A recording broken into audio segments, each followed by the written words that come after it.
And it looks like we're live, and I apologize for the late start in that I did not get this page posted on YouTube and Facebook, etc., until about 2 minutes to two. So we're still kind of early. Don't have a lot of people in the room, but hey, it's more informal that way.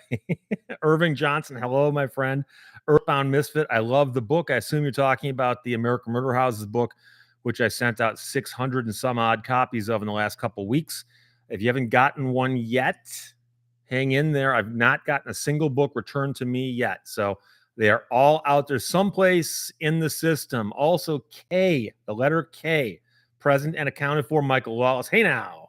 Emmanuel Guerra. Hello, Steve. Hello, Emmanuel. Ben Farrar. Good afternoon. Amber Oliver Lowski. Hi. Choo Choo 405. Greetings. Tac Pay. Hi. The Swarm. Loved you for years, Steve.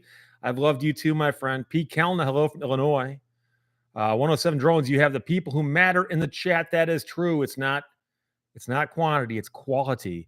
Hannes Oman, hello from Finland. Hey. Mike Torello, hello, Steve from New Jersey. Hobie Jackson from Texas. Brian Anderson from Seattle. Conzilla, almost finished reading AMH. Interesting read. Are you working on your next book? Sort of. Can't say anything just yet, but I am working on something. LRG, howdy from Orlando. Joe Bonchi, hi, Steve. Tom Riddle, catching a live for the first time. Yeah, I try to do them on Sundays. Didn't do one last week. I was out of town. I actually went and saw a graduation. A friend of mine graduated from college. Got to sit through the whole commencement thing. Got my picture taken with the mascot. But that was fun.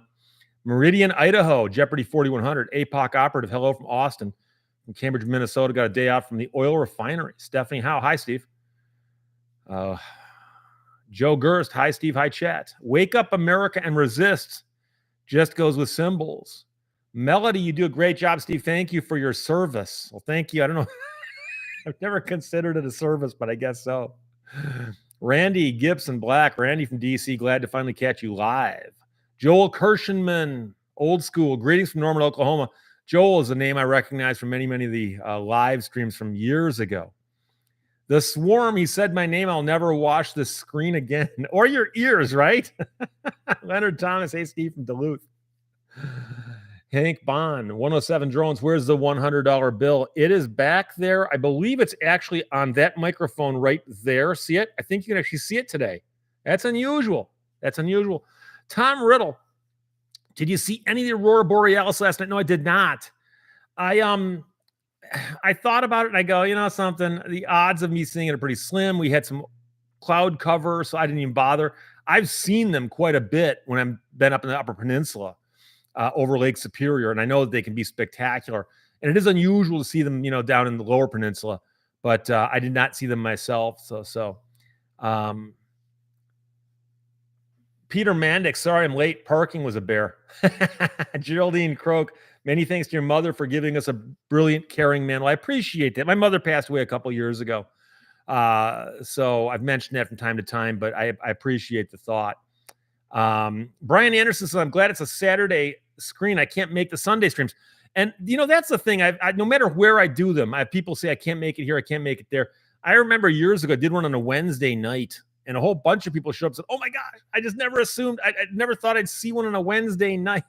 So, Don Backman, hey, Steve, moi.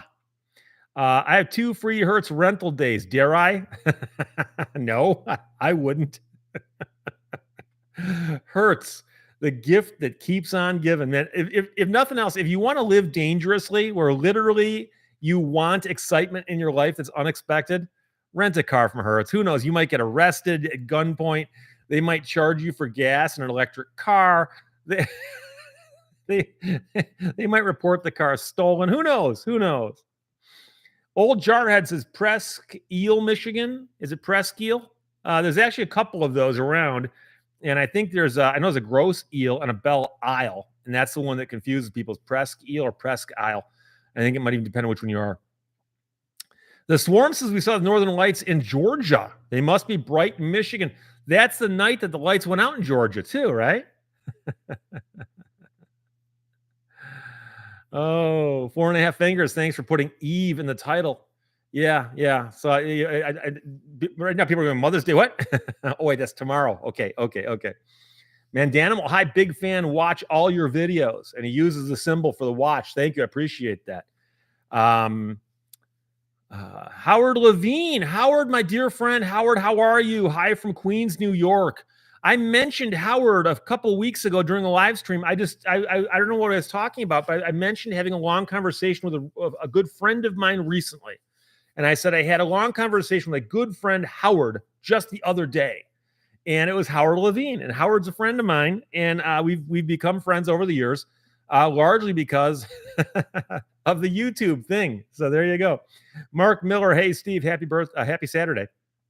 Almost said birthday. No, no, no, no,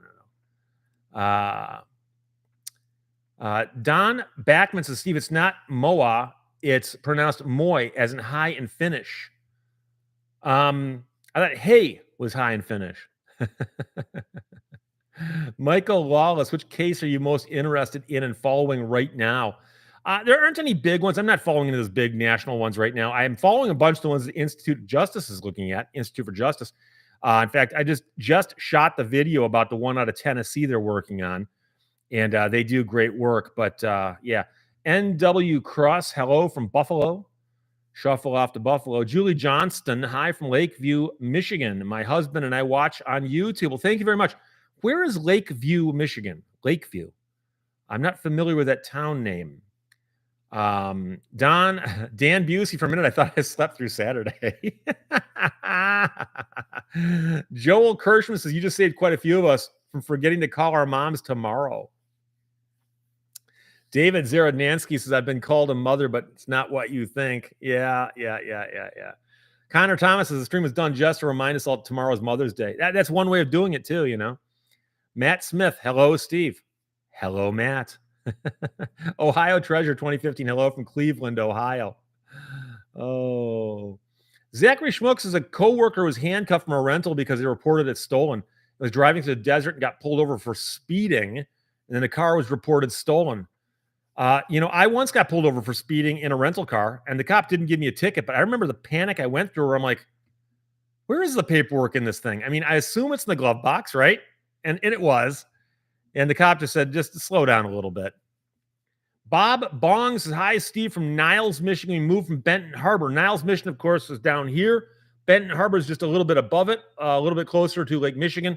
And Niles, of course, is the hometown of Tommy James and the Shondell fame. And also over that side of the state, but up a little further, is Coopersville, which is where Del Shannon was from. Del Shannon wrote the song Runaway, and hats off to Larry. Don Backman says, moi or hey. Yes, both are high in Finland. Moi is bye. I've not heard that one, but I don't speak Finnish, so. Split Scream says, hello, are we going to hear the car rental story you hinted about in the last video? I'm trying to remember. I had a couple people ask me, and I forgot which story I hinted at. Because there's a couple funny car rental stories I've got. I'm trying to remember. Connor Thomas, I forgot to order that signed book for Mother's Day gift. Do you still have them? Yes, I do. I still have copies of American Murder Houses. I do not have a copy handy that I can reach off of camera here, but they're $15. Email me at steve@lehtoslaw.com. Put book in the subject line. I'll invoice you $15, and that'll ask you for your address. You pay it securely with a credit card through Square, and I will send it to you so long as you are in the U.S. You must be in the U.S. Mark Miller says, Run, Run, Runaway. Are you talking about the song by Slade? Because the Runaway song by Del Shannon is, as I walk along, I wonder. And it was used as a theme song to a TV show in the 90s or early 2000s, and it got a revival there. But it's one of the greatest songs of all time. It's a fabulous song by Del Shannon.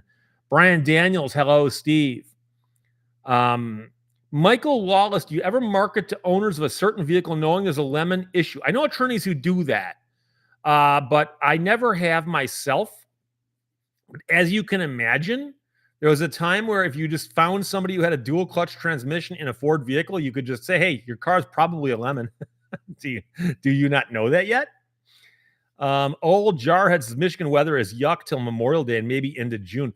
We've had a really strange spring this year. It got warm back in March and it stayed cool ever since. Right now, outside it's 54 degrees. It's overcast. You can't tell by the way the backlight is here, but it's actually overcast back there. And it was raining up until about 10 minutes ago. So it's been very, very springish here in the sense that it can't make up its mind, which is Michigan weather for you. Zachary says, I got my book, I think, on Monday. By the way, I send them media mail, and media mail is a bit of a crapshoot. They are tracked, so we can track them to see if they're still out there. But I mailed one yesterday to Hawaii, and the guy behind the counter said, just to let you know, it ain't going to show up for it. And he gave me some date that was way down the road, which makes me think it's going to Hawaii by boat, maybe off the East Coast, but it'll get there. Renegade, hello from Sodus, Michigan. Sodus is not far from Eau Claire, Michigan, or Eau Claire, Michigan. Sodus is one of those place names. There's all kinds of things that say Sodus, Sodus, Sodus. And I remember seeing that name all over when I lived out that way. So, Ron Valley, hey, Steve, from my farmhouse, 2 hours west of Chicago. Mark Miller, 63F, here in Overcast as well, here in the 303. Tiger Man 99515, hello from Tucson. Didn't see you at the Gem Show this year again. Well, I've never been there, so I have to imagine that again is kind of like redundant in that sense. Choo Choo 405 by boat or canoe. Maybe they're going to use those big Hawaiian war canoes that they see like at the beginning of the original Hawaii 5-0. Jason Wiesner, hey, carrier pigeon. I wonder if a carrier pigeon could carry a book. Amazon Prime in Hawaii is 2 weeks because it goes via ship. Michael Lawless, wouldn't surprise me. T.H. Hunter by balloon, maybe. I've gone hot air ballooning twice, and I had a blast both times. It's one of those things, even if you're scared of heights. I've gone skydiving once, hot air ballooning twice, and hot air ballooning was not scary at all. Skydiving, yes. Skydiving... 6 hours of training where you're just scared out of your mind. Then they take you up and you step out on the little ledge on an airplane. They're like, okay, we're going to count to 3. And then you just let go. And you're like, what? And you just have to tell yourself, don't look down for a second. Just let go and just trust that that static line is going to get that parachute out of the package. Brian Daniels, you've been to the Big Apple lately. No, it's been about 4 or 5 years. Jeff Davis, what model of watch are you wearing? This is a Breitling Navitimer. So it's Breitling is the company. Navitimer is one of their oldest styles. They varied up from year to year, but it usually has the 3 smaller dials within the big dial. That's how you can spot it. Jerry Brown, Pony Express. The good old days. Prodigal Stranger asks, what is the air velocity of an unladen pigeon? Unladen pigeon. And I assume you mean in a vacuum, right? Or at least still air. I guess in a vacuum, you'd suffocate. Dan Busey, owl post. You know, a big, like a great horned owl could probably carry a whole case of books. Old Jarhead says Amazon Prime up north, Michigan is almost a week. I've wondered about the guys who drive UPS, like say in the Keweenaw County area, up and down from, Copper Harbor to Eagle River. And all around out there, that's got to be, I mean, the places are so spread out that they must be driving miles between packages. So Luke Walker says, Steve, is your mom still alive? I heard Mr. Kenning is still alive and lives on Villa, 100 years old. No, my mother passed away a couple years ago. Thank you for asking. I'm curious to know, how do you know Mr. Kenning? Because Villa is one street over from the street I grew up on. And I believe he had children who were a little bit older than me. And I think my brother may have been friends with. But what's funny about the name is Mr. Kenning was one of the, I believe, a commissioner for the city of Birmingham. I could be wrong about that. But he had something that he did locally. A lot of people knew who he was. And I delivered the papers on Maple, Yosemite, Villa, and I had a couple other routes, but that was the last route I had. And I believe I delivered the paper to him.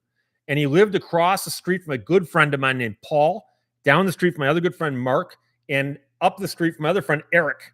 And the four of us would get together and play basketball versions of baseball, and then also hockey in the wintertime. We'd freeze over one of our yards with a garden hose and play hockey without skates. And spent a lot of time running around in that area right there near where Mr. Kenning lived. So a fascinating name for a blast in the past. MG Mustang 05 says, once you jump out of a plane, it's in God's hands from that point. Yeah, it's pretty much gravity. Michael Lawless, does your Navitimer have a flight computer on the bezel? It's got the slide rule function where you can turn this thing around and line up the matches like a slide rule. I don't know how that works, but the packaging it comes in is a big presentation box, and in there is this little booklet on how to make that thing work.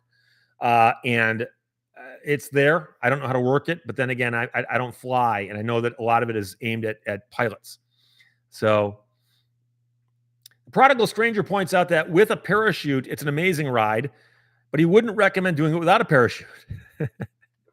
By the way, I can't remember if I watched it on TV first or if I watched it on YouTube, but there was a guy who jumped out of an airplane with no parachute, and it's like a Red Bull stunt, and he landed in a net, and the net, of course, caught him, and he was fine. But when you saw how high he was jumping from, and he's wearing one of those bodysuits, and it was just the most amazing thing to see. And the guy literally jumped out of an airplane with no parachute and lived. So Gilbert, I've asked you this before. She said, "Oh my God, I lived on Yosemite," or it could be, "Oh my gosh," I guess. I lived on Yosemite too. So do you and I know each other, or do we just miss somehow, like ships on different nights? Like I've asked you before because you appear to know a lot of stuff about Detroit radio, for instance. It's not me 07 hockey without skates. No, it's a common game you play where you have like a yard, like somebody's front yard. You just ice it up with a garden hose. You put nets in, and you play 2-on-2 hockey wearing just shoes. And you've got and what it does, it allows you to move the puck around, and you don't use goalies. You just 2-on-2, and the score is 75-73 or something. It's just fun. It's like floor hockey, like you play that in high school, right? Scott Argyle checking in from the Oregon coast. Thank you very much. Just to let you know, by the way, I've actually developed the proper pronunciation. I say Oregon now as opposed to Oregon, because I used to say that and I used to get so much grief from people. Steve, it's Oregon. And for once, they were right. Tigerman99515 was Breitling, the originator of the first aviation watch. I believe they're credited with being that, if not the first, but they're the ones that kind of pioneered that. I know that they also had something to do with the first self-winder. Like these watches wind themselves as you move your hand. So occasionally you'll see me doing this, and it's both. I don't like having the bracelet stuck on my hand, but also I'm giving a little wind. So Gilbert says, no, I moved in 1968 to Orchard Lake. Okay. I've gone swimming in Orchard Lake hundreds of times. And I went to Taekwondo school out there in Kego Harbor, not far from Orchard Lake. And used to eat Mitch's breadsticks from the Mitch's Carry out there over by Dodge Park, which is on Cass Lake, but it's all kind of out in the same general area. I assume you'll recognize some of those place names I just mentioned. Cold Lake Alta says, my father's a military pilot. He could never understand leaving a perfectly good airplane voluntarily.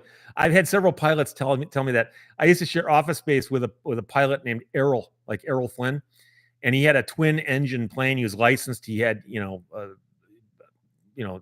so much flight time. And I came back and said, I went skydiving. And he's like, why? Michael Lawless, did you see the Red Bull wingsuit guys that jumped into a moving plane? Yes, I've seen that too. My favorite of all of the opening sequences in James Bond is, I believe it is in GoldenEye, where he winds up inside that weird structure that is inside of a dam, but then he ends up on the top of it, and there's an airplane going down there, and he pulls the pilot out, but then the plane gets away from him. So he rides the motorcycle off the edge, and then as the motorcycle starts falling, he then starts gliding, and he manages to get into the plane just in time to pull it up. Utterly impossible, but a fascinating stunt series. I love that one. One of my favorites. George Ruggiero says, I made 234 jumps, made my last jump in 1990. I now go to iFly every few months. The view is not as good, but the rush is not as good, but you don't have to worry about the obvious. That's cool. Were you just jumping for fun or were you in the military? I'm curious. The Richard says, do you follow any true crime? The Idaho 4 case is likely the biggest in social media history, as well as modern DNA tech. Mind-blowing. It may not be what it seems. I've not been following that, no. I mean, I'm familiar with it, but I have not followed it. Matthew Showstrom, Steve, out of morbid curiosity, what is the one food item you absolutely refuse to eat? Oh, there's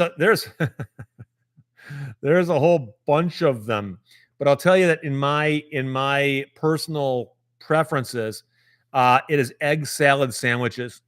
My mother would make them, and I'd leave the building. I'd be like, and I had a couple brothers who loved them, and my mom's like, I'm making egg salad. I'm like, what have I done wrong? What have you got against me? And I don't even know if I ever actually ate one. It was just something about the smell got to me. So no, egg salad sandwiches would probably be at the top of that list. So Gilbert says, your Taekwondo teacher was my neighbor, Sang Ku Shim. No, my Taekwondo instructor was Su Young Lee. Lee's Taekwondo right there at Cass Elizabeth and Orchard Lake Road in Keego Harbor. There was actually a couple different schools in that area, but Su Young Lee was there for quite some time.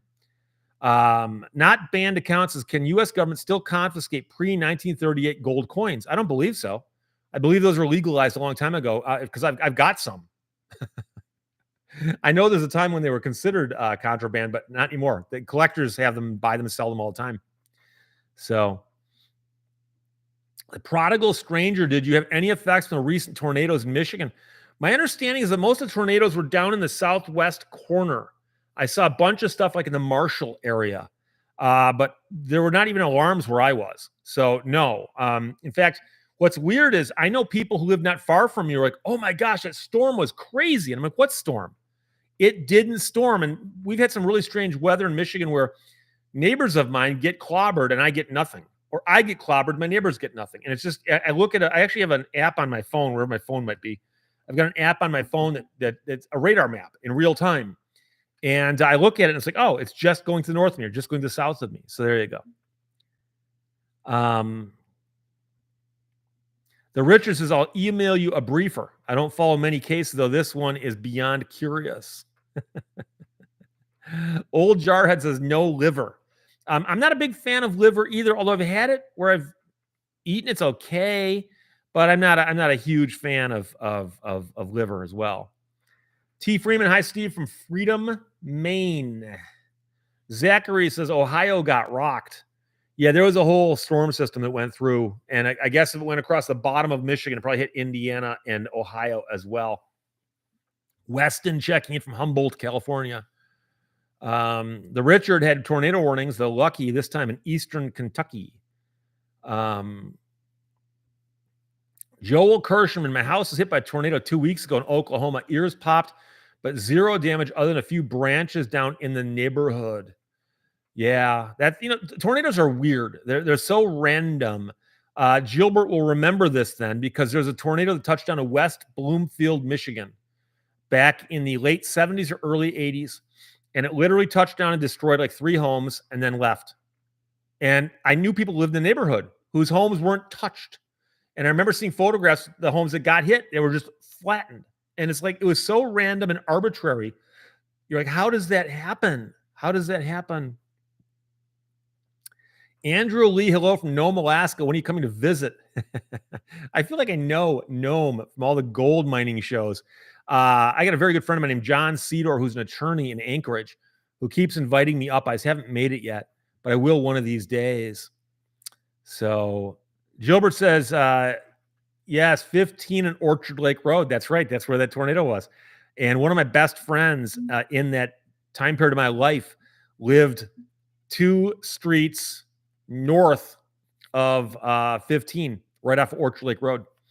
And the family was there, and I remember calling her, and she said, no, our house is fine, but it destroyed a couple other houses right over that way. So, old Jarhead said, Gaylord had a good one recently. Yeah, a couple years ago, Gaylord got hit. And I saw a lot of footage of that. And that's the amazing thing nowadays. Everybody's got a phone. Everybody's got dash cams. Everybody's got, so when they if something happens and people are nearby, there's a good chance that you get caught on a video recording device of some sort. And that to me is the most amazing thing. Not a banned account asks, is it illegal for a streaming movie and video game company to sell you a purchase of the game or movie, but claim you do not own it in the fine print? That's going to be something that's got to get solved by legislation or courts. Because in my mind, if I buy this widget, I own this widget. And they say, oh, but it's a virtual widget and we don't have to let you keep it forever. Well, then I didn't buy it. I leased it or I rented it. And the laws are different regarding purchases and leases. And we know this from cars. When you lease it, you don't own it. The finance company does. And so if you are renting something, like from Blockbuster, you got to give it back at some time. So if they charge you and say, we're selling you this so you can purchase it, that implies that you have good title to it and you own it forever. Like when I bought a CD or a DVD, I own that. They're not going to come take that from me. And so I get very offended when they say, oh, we've decided to cancel all this stuff that you bought because it's virtual anyways, and we've changed our terms. It's like, no, if I bought it from you, I own it. So there's going to be some class actions that I think will resolve some of those.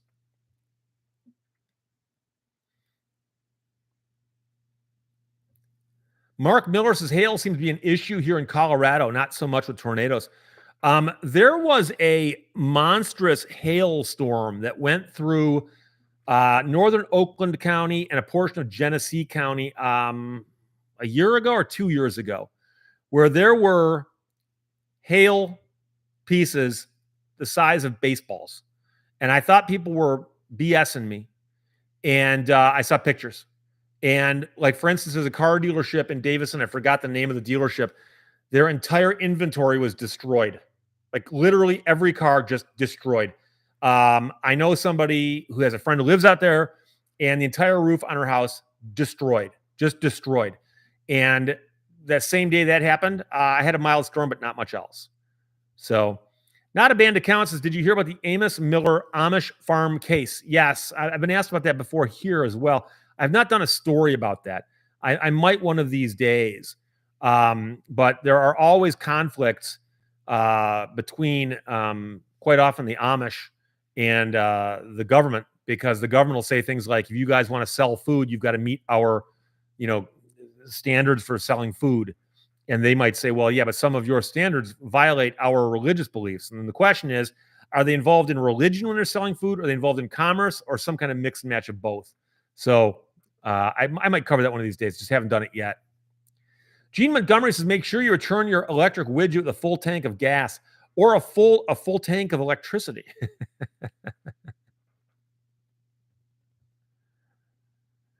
Oh, boy. Want to know about, says Steve, you ever thought about running for judge? No. I mean, I thought about it in the sense that I would never do it. I couldn't, and that's only because you don't get to pick the cases. If I got to be a judge and got to pick my own cases, I'd do it all day long. But it's not like that. And so if I was a district court judge, I'd be doing landlord-tenant hearings. I'd be doing traffic cases. I'd be doing small claims cases. I'd be doing like small, cases, contract cases below a certain amount. On the other hand, if I was in circuit court, I'd be hearing divorces and multi-million-dollar contract arguments. And some of those wouldn't be fun, or overseeing like felony murder trials. I don't want to do that. And so I've never wanted to be a judge at all. And it's sad because I know some people on the bench, I've seen judges who shouldn't be up there at all. But, what are you going to do?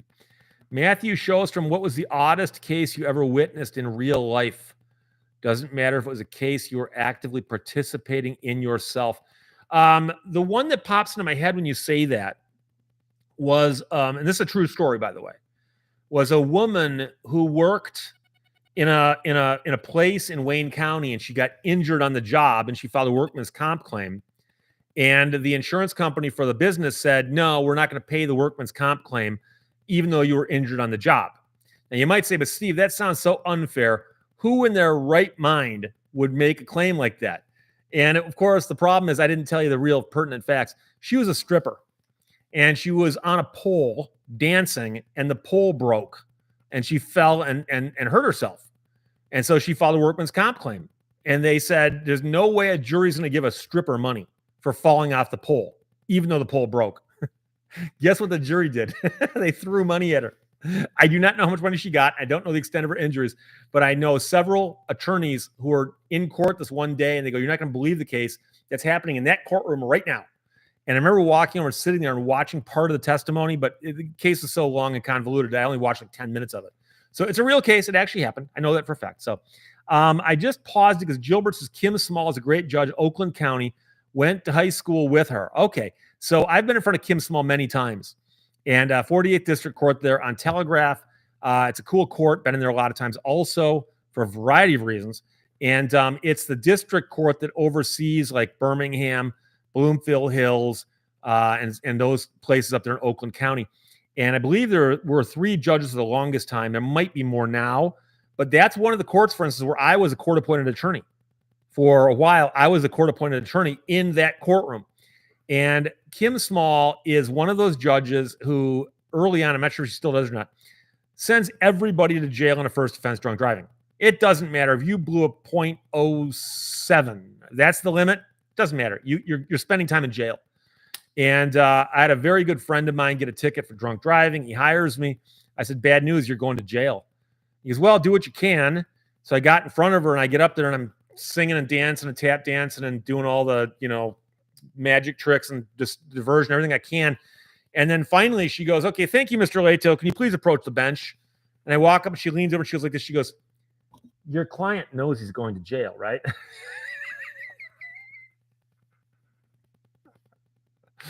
I said, of course. She goes, okay, thank you.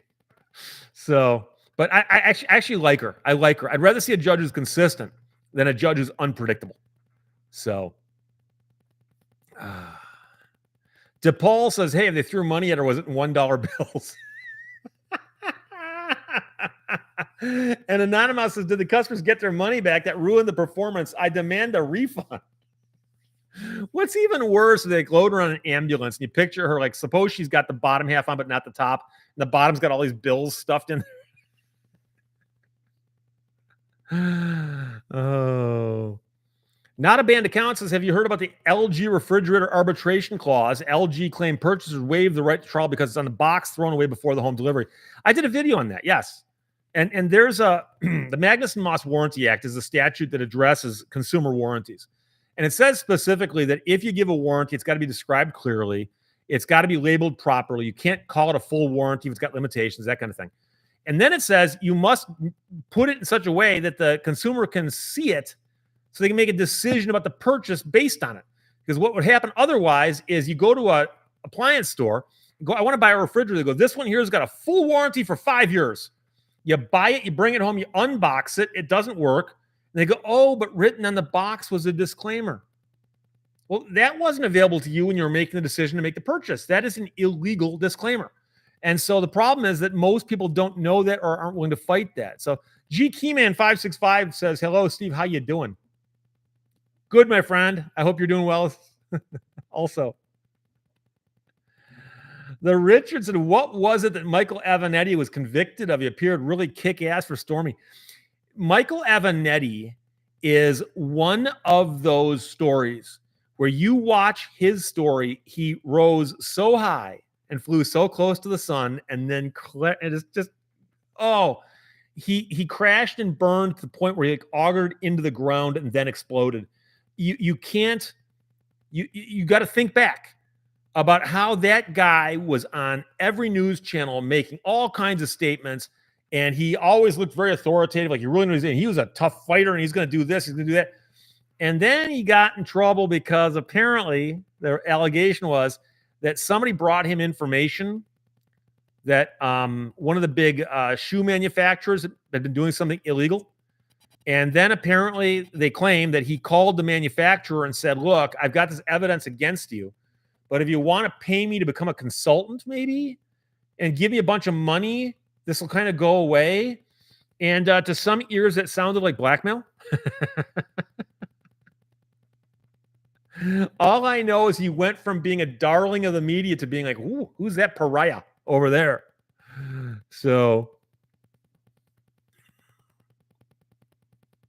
oh, gee, Keymans has been in the hospital for the last 5 days, but you're home now. I'm glad you got home, and I'm sorry to hear you're in the hospital. Nowadays, you can go to the hospital with one thing and catch something else while you're there. Brad M73 says Avenatti didn't look authoritative. You looked like a scumbag.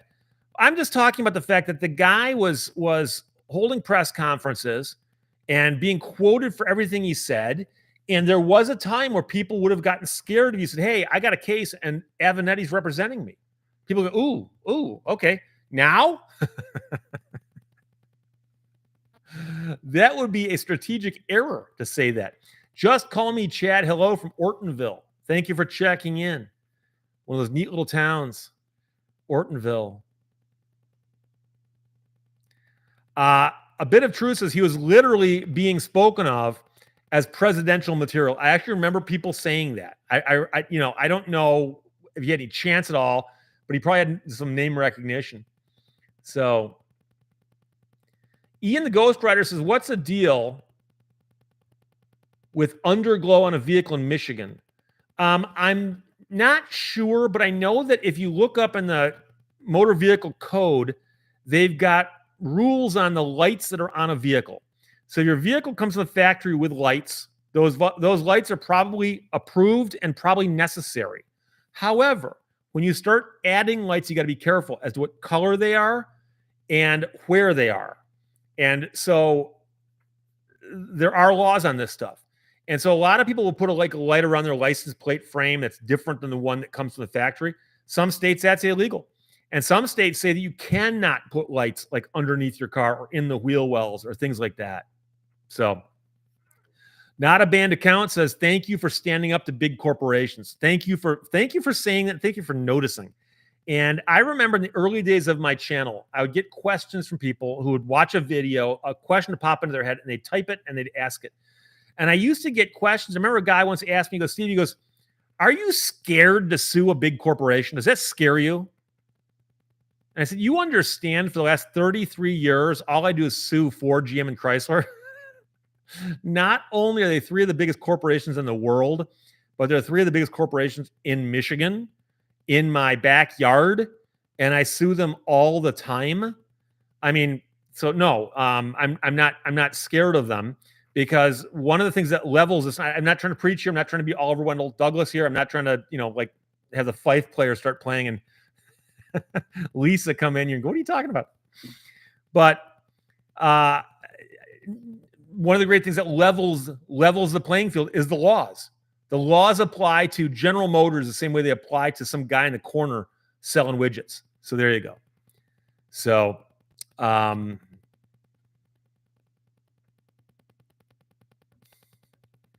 Brandon 5799. Have you seen anything on the YouTube channels Delete Laws with Chili de Castro? It's a Hollywood story of his trial and his videos. Yeah, I hate to comment on that because unfortunately, he's got a lot of people who support everything he does, and no matter what I say, I'd be bound to run afoul of some of them. I don't know if they're in this chat right now or not, but there you go. So, Mark Miller, speaking of Ford, do you think they'll ever get their quality back together? You know what's kind of weird is I saw an article the other day about Ford cutting back on their spending on electric vehicles. And it's, all the car companies are doing that. Well, it turns out that they're losing hundreds of thousands of dollars per car. Not that each car costs that much to build, but if you look at how much they're investing in it right now and how much they're making off their cars right now, it's not working out. And so they said that like their gasoline powered cars are making a profit, but it's almost all being eaten up by the electric division. And I do think electric cars are coming. I think they are. And by the way, I like to call out when people make really, really dumb comments on the videos. I had somebody the other day, I said electric cars are coming, but, and I went off on a tangent. And I had somebody go, I don't think they're coming as fast as Steve does. How fast did I say they're coming? I said, they're coming. I didn't say how fast. Somebody, I think Steve's wrong. They're not coming that fast. I didn't say how fast they're coming. I said they're coming. They'll get here in a million years. How's that? Whistle Pig. Love the Green Acres reference. I watch. I shouldn't admit this. I watch the Beverly Hillbillies and the Green Acres every single night. And there are some classic episodes, the Crawdad episode of Beverly Hillbillies. Pretty much every episode of Green Acres is classic, but some are more classic than others. Anything with Arnold Ziffel, of course, is classic. 90 knots. Hello, Stephen, everyone. Somebody asked me earlier about being a pilot. I have no desire to become one. I've gone flying in small planes. I went flying just last year in a small plane. My brother's a pilot, but I just never was that into it. I know it's a lot of work. It's probably something if I got into it, I could have done about a plane, but I just never got into it that much. G Keyman 565, the electric car charger infrastructure needs to get here first. Yes, that's true. It's true. And again, if you think back to when cars first came out with gasoline engines, they had to have a gasoline infrastructure put in place as well. And so it's just which pulls which first. But I've told people before, the first electric car I get is not going to be one that I take on trips and charge out in the road. It's going to be one that I can drive around town and charge at night. So Blue Freaker points out that the hybrids are better. And I think that's what they should do to get them to switch over, is go with the hybrids. So if you run out of electricity and you got gas, you can keep driving. So that's where I think it would be the next logical step, but they kind of skipped over that on some levels. I know there are hybrids out there, but they really quickly went into the non-hybrids. Whistle Pig, why aren't you watching Hogan's Heroes? Oh no, I've watched that too. But Hogan's Heroes is on after my bedtime. I often do watch Green Acres and go to bed, but if I stay up, I watch Hogan's Heroes. I've made several references to gonkulators and the Clink Dipsy Doodle on my channel. So some people who watch all the shows know that I'm talking about all my videos, know that I'm a big fan of the Green Acres, the Beverly Hillbillies, Hogan's Heroes, and then of course other things like Love Boat, Starsky and Hutch, and Rockford Files, Macmillan and Wife. There was a time where they would just go, let's make a detective show. What haven't we done yet? How about just a husband and wife who fight crime? Oh, okay. I'll go with that. It's kind of like The Simpsons. And they go, let's come up with a show that hasn't been done yet. Police cops. So not a band account. Says, how can you use an EV in Michigan? Losses? You'd lose charge in the cold. Well, yeah, I mean, it wouldn't be as efficient, I would assume. But like I said, if I got one for puttering around town, it would be fine. But, I like to be able to, if I have to, jump in my vehicle and drive to Copper Harbor on a whim, just in case. Larry, says, I love renting cars from Enterprise. One time I returned a car with an extra gas and they reimbursed me. Really? I didn't know they would do that. Although it wouldn't surprise me. But I had several people chime in and go, hey, Steve, I had trouble with Enterprise. I suspect that you could have trouble with anybody. A couple of weeks ago, I talked about how I bought a washer and a dryer, and almost immediately the washing machine malfunctioned. So I had to call up the place I bought it from, and I bought it from a local vendor. And I like this place because I don't have to deal with, trying to get Home Depot to work on it. And the local place sends a guy out, and the guy fixes it. And he goes, yeah, I've seen this. No big deal. It's fixed. And I had several people go, Steve, next time, buy a Speed Queen. And that won't happen. Guess what brand I've got? Speed Queen. And I just didn't mention it in the video because I've heard great things about Speed Queen. And so I heard great things. And guess what? It had a problem. Oh, okay. But they're not all bad. It's just the guy told me, he goes, this is the one thing I've seen wrong with Speed Queen. It's the sensor that tells it whether or not the lid is locked. And if that sensor malfunctions, it won't run because it thinks the lid is not locked. Okay. But the funny part is that some guy said, Steve, I had a problem with Enterprise. I don't doubt it. I'm just saying I used Enterprise a million times and never had a problem. But that could just be me. Same way I've owned like 5 or 6 Explorers in a row and never once have I had a problem with those vehicles, except for like routine maintenance. And I had people go, "Oh, you bought an Explorer. You must be a sucker for punishment." Why? I've had 5 or 6 in a row, no trouble. I mean, sometimes I'll go off my own experience versus word on the street or what Huggy Bear says. So, the Richard, did you hear that Me TV is launching an over-the-air 24-hour cartoon channel, Me Toons? Yes, I heard that, and I'm looking forward to it. And I think it's the classics. I think it's the classics. So we can check back in with our good buddy, the Roadrunner, and Wile E. Coyote, super genius. So, yeah, Scott S. says you hear about the problems people are having with the LG refrigerators. I talked about that. Not a banned account, so still waiting for my Ford Nucleon. Come on, Ford. We talk about the nuclear-powered car. There was a time when you could bring a car to a car show that was just a shell and go, yeah, it's a model of a nuclear-powered car. And people would go, oh my God, nuclear-powered car.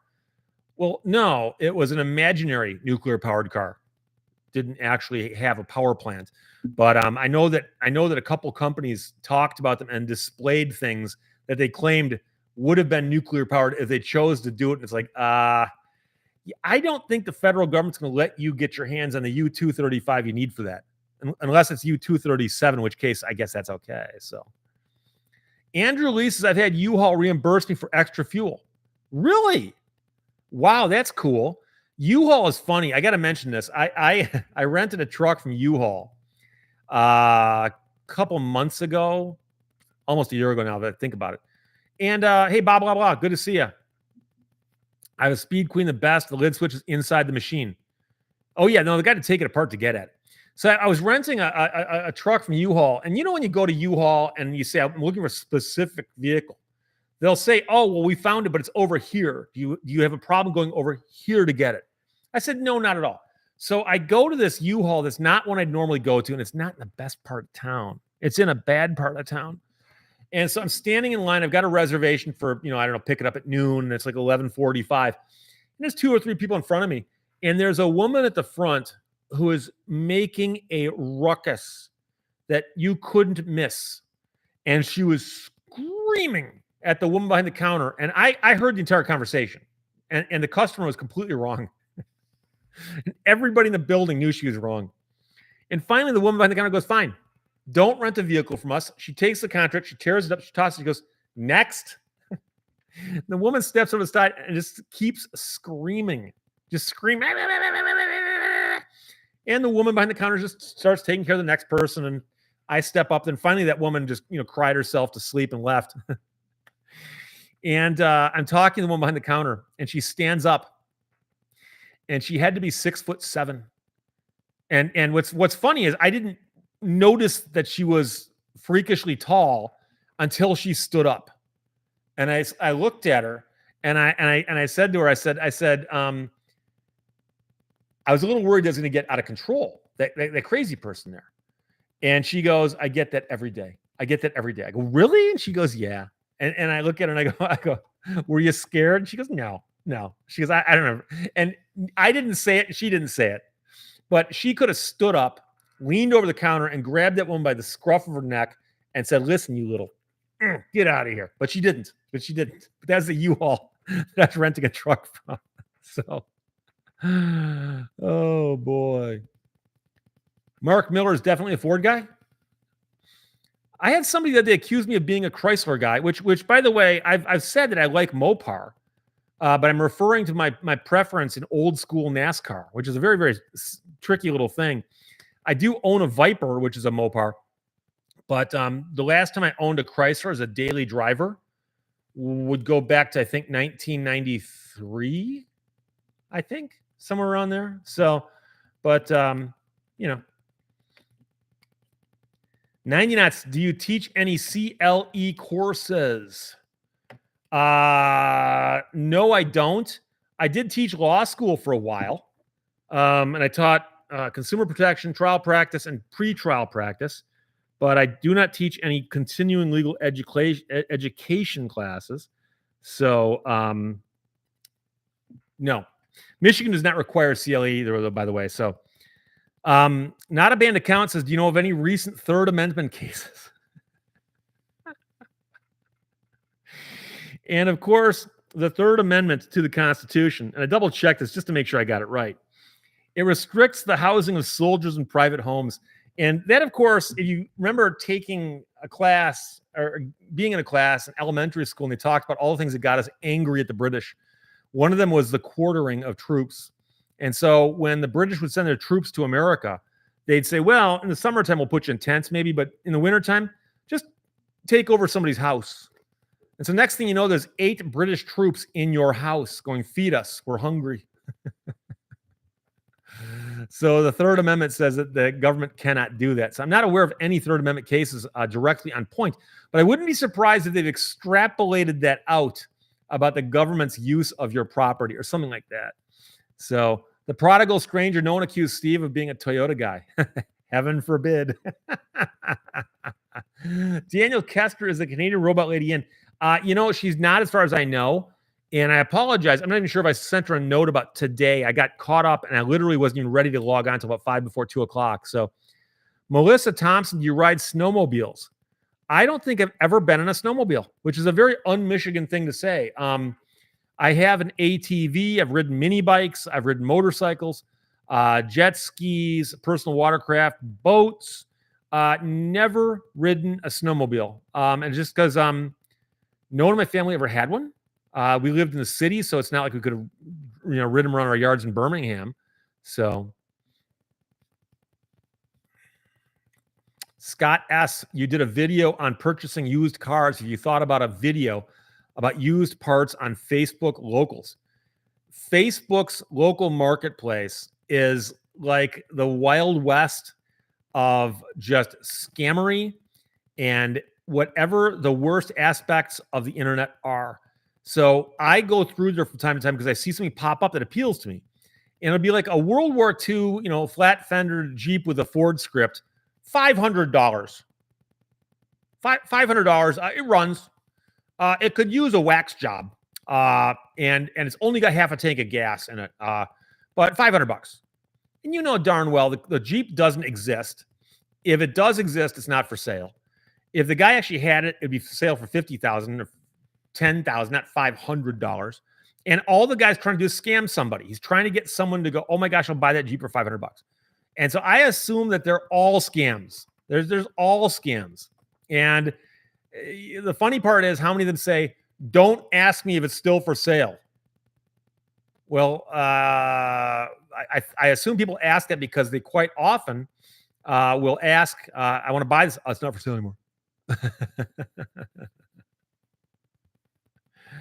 Not a band of counts. The Third Amendment cases do happen. In one city, a SWAT team appropriated a neighbor's house for staking out a nearby suspect's home, trashed the home. Was that actually litigated as a Third Amendment case? Because I can see that being a Fourth Amendment for simply being a taking. Because the Third Amendment is about, actual putting up the soldiers and quartering them, which means room and board.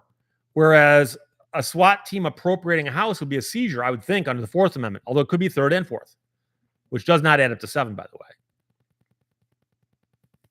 Royer L. or Roy Arl. Wikipedia says that the Third Amendment has never been the primary basis of a SCOTUS decision, but it was one in the Second Circuit in 1982. That does not surprise me. It does not surprise me. But Lou T 1501 says had to look up what Mopar means. Mopar, M-O-P-A-R. It started out, I believe, as the words motor parts, and it was originally just the parts division of Chrysler. Chrysler, Plymouth, Dodge, and all them. And of course, they sold parts across the line. So a water pump for a Plymouth would probably fit a water pump, would probably work as a water pump for Chrysler and a Dodge. But Mopar came to be shorthand for the high performance stuff. And then, of course, there was high performance Mopar stuff. And they have a really cool logo. For years, I had in the bookcase behind me a little tiny Mopar box that was pretty cool. And I think a voltage regulator came in it that I bought years ago for one of my cars. And I just thought the box was cool, but I'm not sure what ever happened to that. So that's Mopar for you. Now, did I miss something? David Kingsley, electric big rigs are a super stupid idea right now. If you think infrastructure is an issue for cars, it's worse for big rigs. Diesel electric would have been the best way to go. The governs sucks. I'm guessing government regulations. Yeah, no, it seems to me that wouldn't be a great fit either. Interestingly, they made turbine-powered big rigs at one point, turbine-powered buses, and turbine-powered trucks. And the thinking was that turbines work best when they're running at a steady speed. So if you think of a big rig vehicle out on the freeway, like say going across on 80, just heading west, if you get it up to speed and hold it there, suddenly it's the same kind of economy of scale, similar to what a jet does when it gets up to cruising altitude, and then they just leave the throttle and just leave it there, right? But big rigs, I have to imagine to recharge one would take some time. Now, big rig drivers do have to take breaks from time to time, but I would see that as being problematic. It's almost like an electric ocean-going cargo ship. I'm not sure when we'll be seeing those either. But hey, I've been wrong before. Thank you for the question, my friend. I appreciate it. Jay Brown, hi, Steve. Great to see you. I love the Lost and Found interview. Thank you. I appreciate it. I've got some very nice notes about that from people. For those of you who don't know, I've got another channel called The Vault. Look up Steve Lehto Vault. And I post stuff in there that's off topic, and I don't think it'll do well on the main channel. And I mentioned that I found my notes from an interview I conducted over 20 years ago of a guy named John Pointer, who was an aerodynamics engineer at Chrysler, who helped design the wing and the nose cone for the Superbird and Daytona. And I thought that I'd lost those notes. I didn't even know they existed. But I thought I lost the interview entirely. And it was fun to find them and read them and go through them and see, how that interview went. It reminded me because I had lunch with him at a restaurant in Ann Arbor, and we sat and talked for a long time. And I was just so fascinated by this guy. So Mr. Phil says Mopar means move over. People are racing. Bill Thomas says some tanks are turbine driven, correct? Yes. The M1, which is one of the greatest battle tanks ever made. I would argue that it is the best, but there's always people out there who want to argue with you. So Jerry Brown says Edison Motors in Canada makes hybrid big rigs, and a hybrid one might make sense, right? So NP Diddy says, have you heard about the AT&T data breach? People who haven't had AT&T in years have somehow still had their data leaked. Yeah, craziest thing, But they need to have better laws about the handling of other people's personal information.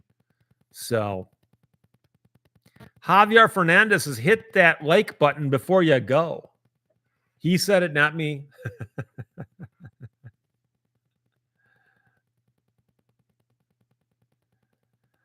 John A says, are you a big shoehorn guy? Seems like they're becoming less and less popular. You mean an actual shoehorn to put your shoes on with? I haven't had one in years. I found out that if you buy dress shoes the right size, you don't need one, but I started wearing Doc Martens to court like 10 years ago. I do have some very, very nice dress shoes, but I'll still occasionally wear my Doc Martens. I don't care. I'm a firm believer that men don't care about other men's footwear. And so, if I think it matters, I might wear dress shoes to court, but D Wood, move over. Plymouth approaching rapidly.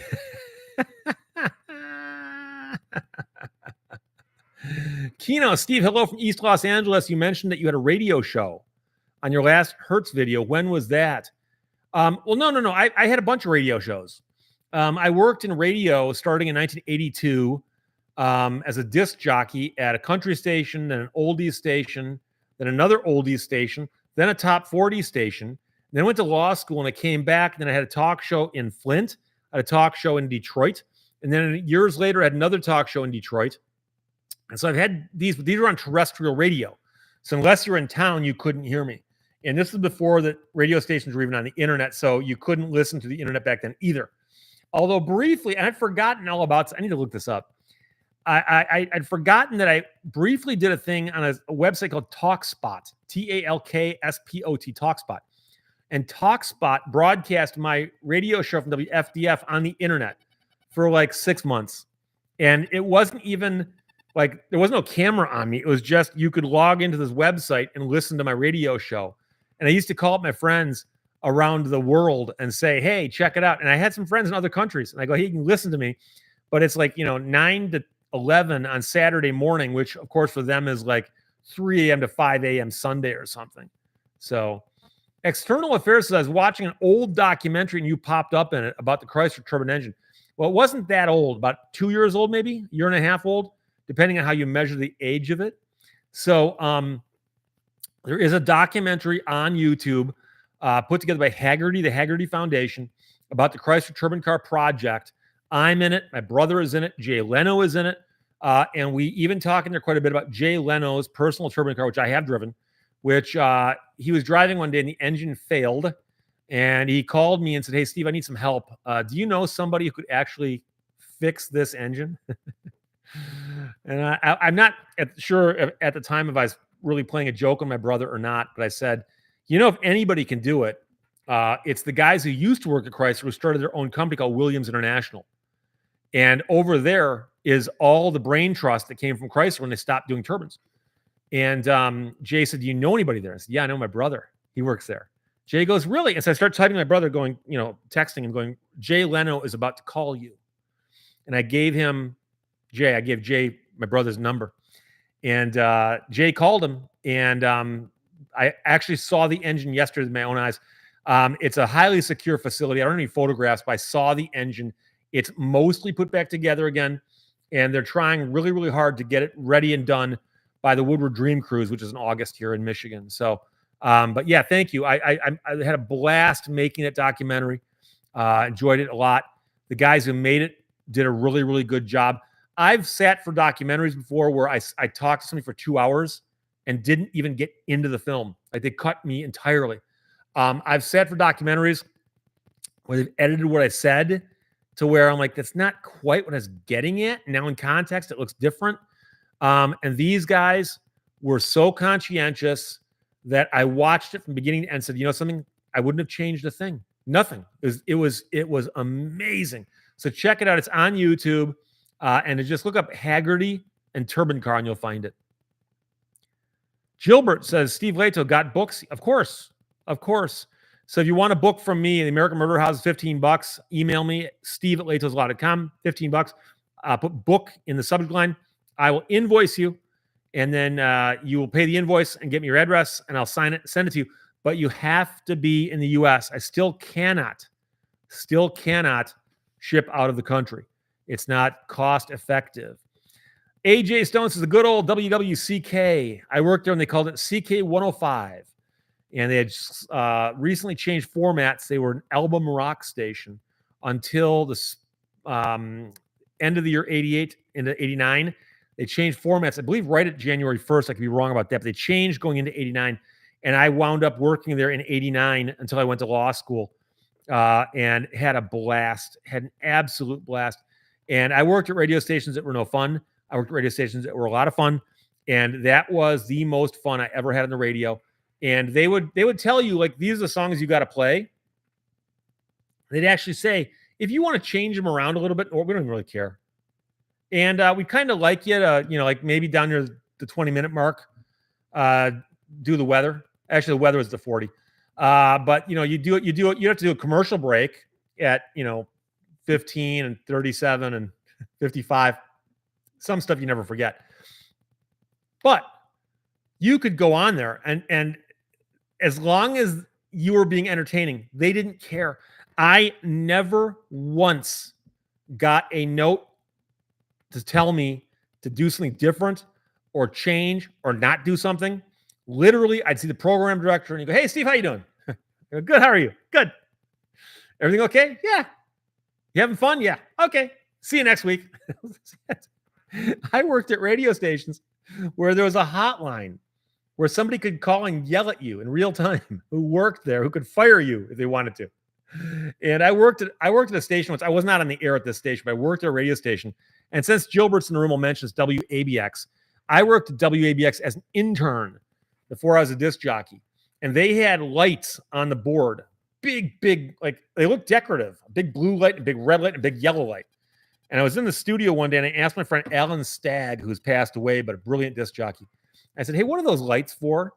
And he goes, well, they can be set to do different things. He goes, But when that red light lights, he goes, you pick up that phone. And I go, who is it? And he goes, either the station owner, manager, or the program director. And they only call you when you're in trouble. So several other people mentioned AJ Stone. When I was still in Michigan, it was WWCK 105.5, Flint's best rock. Yeah, that's what they were for many, many years leading up to that. They were one of the best album rock stations in America. And they're in Flint. And Flint was considered a medium market. They weren't competing with like, Detroit or Chicago or New York. But they were a very, very well-run station, had a really, really good image, huge following. It started dropping off, though, and that's why they changed formats eventually. Nameless, did you ever meet Rush Limbaugh or Paul Harvey? No, never met any of them. I've not met a lot of the big names in radio. Never met Howard Stern. Listened to him when he's on the air in Detroit briefly at W4 before they changed to country. I've met a bunch of people in local radio, but nobody nationally. So,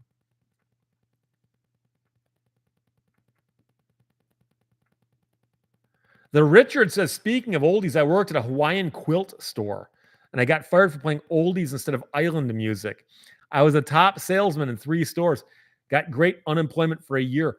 What's funny about that is that the music playing in the store. By the way, I was in a Meyer this morning. And they're actually playing Thomas Dolby. She blinded me with science. I thought this is somehow some kind of full circle thing here. If they're playing, in Meyer, she blinded me with science. But anyways, if you ever go to the Caribbean, and I'm talking about anywhere in the Caribbean, Turks and Caicos, the Bahamas, Antigua, St. Lucia, you go any place in the Caribbean, any place, and they will be playing Bob Marley's greatest hits on repeat. It's that album, if this makes any sense, is the national anthem of that area. Every store, every restaurant, if you get on board a taxi or a bus that's playing music, it's just tracking Bob Marley's greatest hits. And apparently, 20 years ago, somebody said, I decree this is the only thing you can play when other people are around. And I mean, checking into a hotel in the lobby, they're playing Bob Marley's greatest hits. You go into a store, they're playing it. Go next door, they're playing it also. And they're not listening to radio or anything. I guess radio stations couldn't exist doing that, but stores can. And I always wanted to, and I never did, but I always wanted to ask me, I'm just curious, aren't you sick of this by now? Because I'm sick of it. And I've just been hearing it for the last 3 days. And don't get me wrong, I love Bob Marley. But it's just so strange because there were other good artists also from the same era and the same style of music. But no. People want to hear Bob Marley. They want to hear Bob Marley. Old Jarhead's WHNN in the 70s. Oh, yeah. WHNN is 96 up in there in Bay City, Saginaw, Midland, Flint.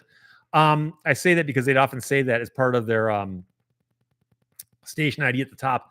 I had a bunch of friends who worked at HNN. HNN was a great station. Now it's mainly oldies, but they've moved it a little forward in time.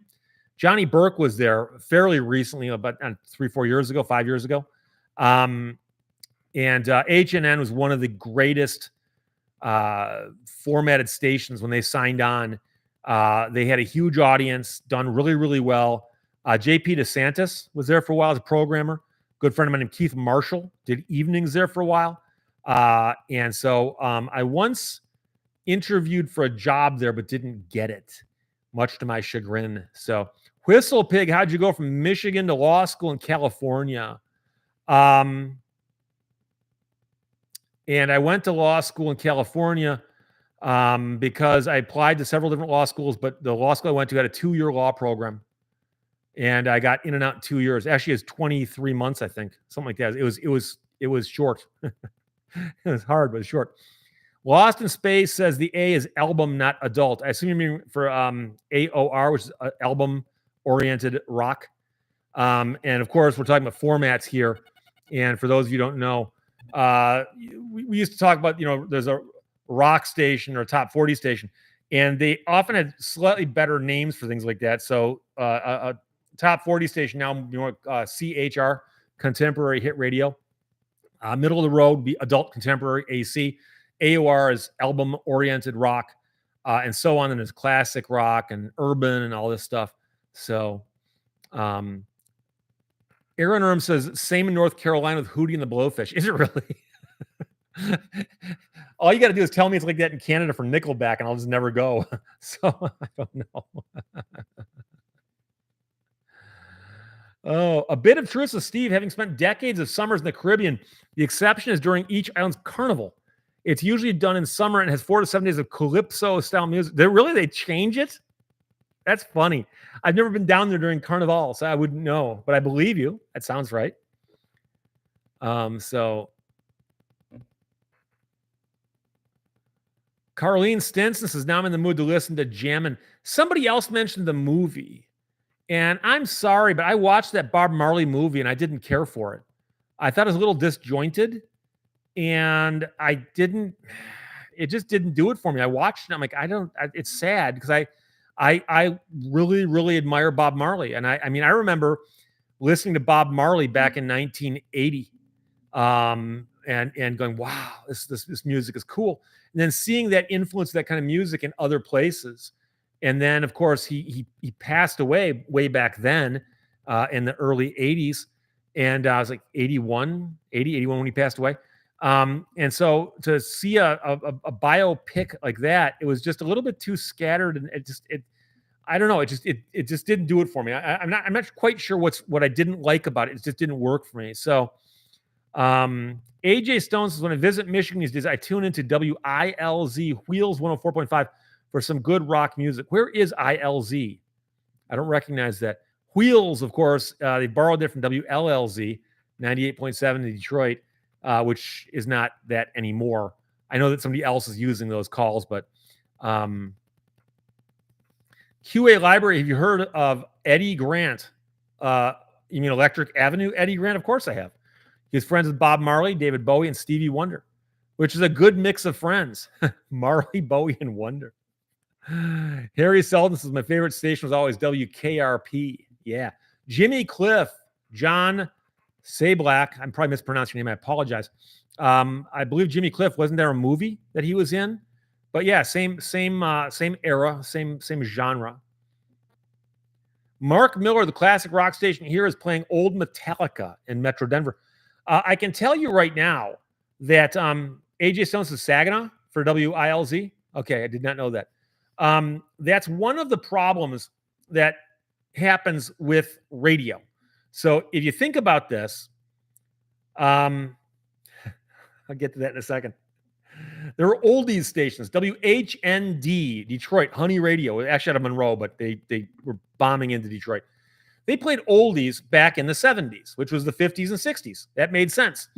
Well, of course, the 70s passed, and now do they still keep playing the doo-wop stuff, or do they pick it up a little bit? And so other stations could come along and play newer oldies without playing the doo-wop stuff. And the same thing happens with top 40 stations that don't play the rap.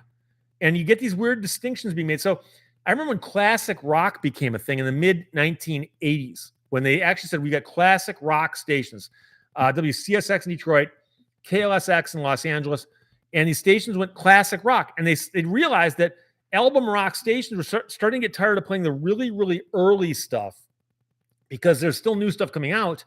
And they could actually take that music library and cut it in half, the classic rock and the newer stuff. And of course, you've always got the modern stuff over here too, by the way. And so now, does a classic rock station play Metallica? Well, how old is the Metallica? Turns out that the stuff ages faster than we think. So Grubby Old Patriot says, can I get a shout out from my good friend Turk from Brightmoor, Detroit? He passed last Sunday. Yes, you can.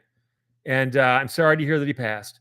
Mr. Phil says, Steve Lehto, if you'd like to see Thomas Dolby, he'll be at the Totally Tubular Festival, July 26th, Meadowbrook Amphitheater, with Modern English, Men Without Hats, The Romantics, and Bow Wow Wow. Yes, I know that. I'm going to be there. I've got tickets. I'm going to be there. So we should probably discuss this some more in case anybody else in the audience plans on going to the show. I will be at the Totally Tubular Festival at Meadowbrook on July 26th. It's a great place to see a show. I saw My Morning Jacket there a year or two ago. Years ago, I saw Elvis Costello there. I've seen a lot of good shows. It's an outdoor amphitheater. It's not as big as Pine Knob, but it's nice. And again, you're going to have Modern English, Men Without Hats, Thomas Dolby, The Romantics, and Bow Wow Wow. I'm wondering what Annabella Lewin looks like these days, the lead singer of Bow Wow Wow.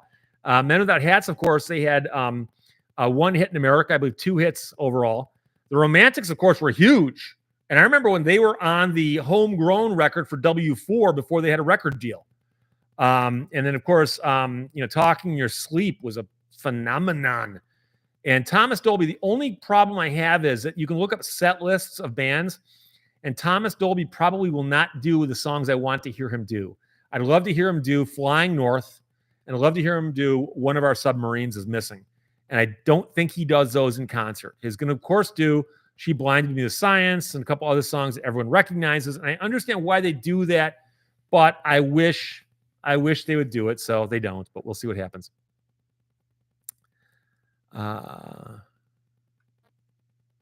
Scott S., I sent you a handwritten letter in cursive with a fountain dip pen to the P.O. box. I don't trust the Postal Service. I just want to make sure it made it to you. Yes, I got it. I'm trying to remember, was it accompanied by anything or not? I do check the P.O. box almost every day because I drop off books. So, Bill Thomas, now we have classic new wave and classic modern rock. And again, first wave on Sirius XM. They play the stuff from the late 70s into the early 90s, but they play a lot of the stuff that was considered new wave or punk back in the day, more palatable punk. AJ Stone says WRIF 101.1 FM out of Detroit was always a good source of rock music. RIF is one of those stations that's actually survived over the decades, and amazingly so. And other big radio stations have gone away. I think did WAAF in Boston, didn't they change formats? And there are these stations that everyone had heard of that have been around forever. And RIF was one of the 4 rock stations I was talking about, where there's RIF, LLZ, ABX, and W4. And the fact that RIF is the last one standing, it's just mind blowing. But of course, directly behind me on that side, right there, is an Arthur Penhollow bobblehead doll. He was the longtime afternoon drive guy there, and he managed to outlast everybody, including about 10 different morning shows. So,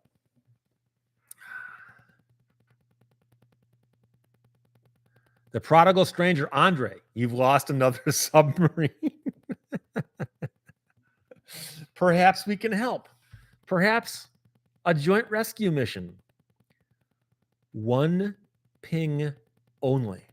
Captain? 1 ping only. The Hunt for Red October. One of my favorite movies of all time. I don't care what anybody says. Okay, I've heard people go, well, Steve, that movie's not realistic. The movie is paced perfectly. It's shot well. It was put together amazingly well. It had the worst title of all time because The Hunt for Red October. What?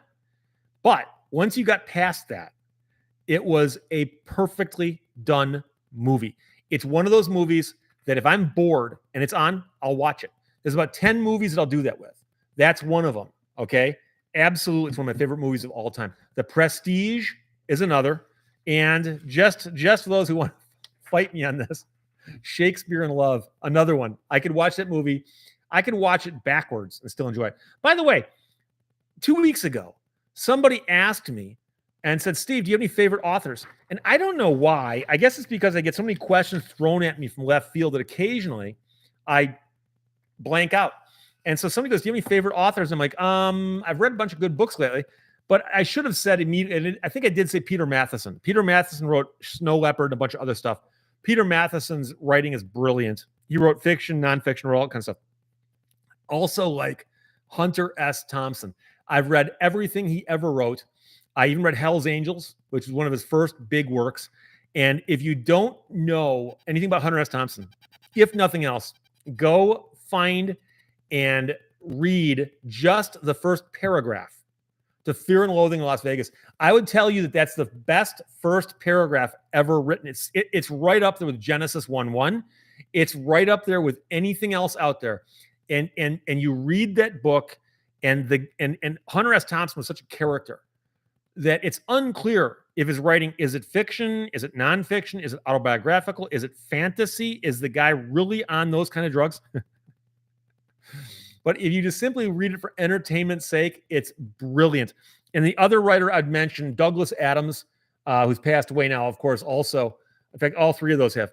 But Douglas Adams wrote the Hitchhiker's Guide to the Galaxy series, the Dirk Gently series, and some other stuff, including a book called Last Chance to See, where he traveled around the world trying to see endangered animals before they became extinct. And he could write about anything, and it was funny. So those are probably my three favorite authors. It's quick, Steve, name three that you like, and that's three right there. John Zablak says the Matrix movies all day. Neuropilot says Hunt for October was based on a true story, kind of, and launched Tom Clancy's career. Absolutely. And I know that too. There was a story, and there's a couple different things, but there's a story about, they think it wasn't a submarine. I think it was a destroyer, but it was a Russian warship that for a few moments appeared to be going rogue, and then it didn't. And so Tom Clancy basically took that kernel of thought and imagine what if it had been a nuclear submarine, and what if it had been cutting edge technology that we couldn't detect. And he throws in a couple things that make it fascinating. And of course, the cast is brilliant also. It's got, Sean Connery and Alec Baldwin and just, but the pacing of the movie, I've talked before about this. There are some movies out there that are pretty good, but they're paced badly, where scenes drag or some scenes happen too fast. And this movie is just perfect. The moment a scene is about to get tired, bam, something happens. And it's not weird stuff out of left field. Okay, it makes complete sense. Whistlepig, did you listen to the Traveling Wilburys? I love Jeff Lynne and Tom Petty. Not a whole lot, a little bit. I love Jeff Lynne. I love Bob Dylan. I love a bunch of those musicians. But I didn't listen to them specifically. I'm going to see ELO at Little Caesars Arena later on this fall. I've got front row seats. Bill Thomas says, don't panic. Of course, those are the two wise words of wisdom from the Hitchhiker's Guide to the Galaxy. In fact, they're so wise, I believe they're on the cover. Michael Lawless says the answer about Thompson is yes, he dosed a friend of mine with mescaline on a golf course in Colorado. But the real question I have, and I'm being serious here, there's no question that he did those things, that he ingested illegal substances. I have no doubt about that. But the question is, could he have written what he wrote while on those things? Because he often, I believe, tried to put up the facade like, I get so blasted out of my mind, then I write this stuff. And his writing is so good that I'm not sure that that's true. I think there's a chance that he did his writing sober after he came down, but I could be wrong on that. AJ Stone says Das Boat and 571 were really good.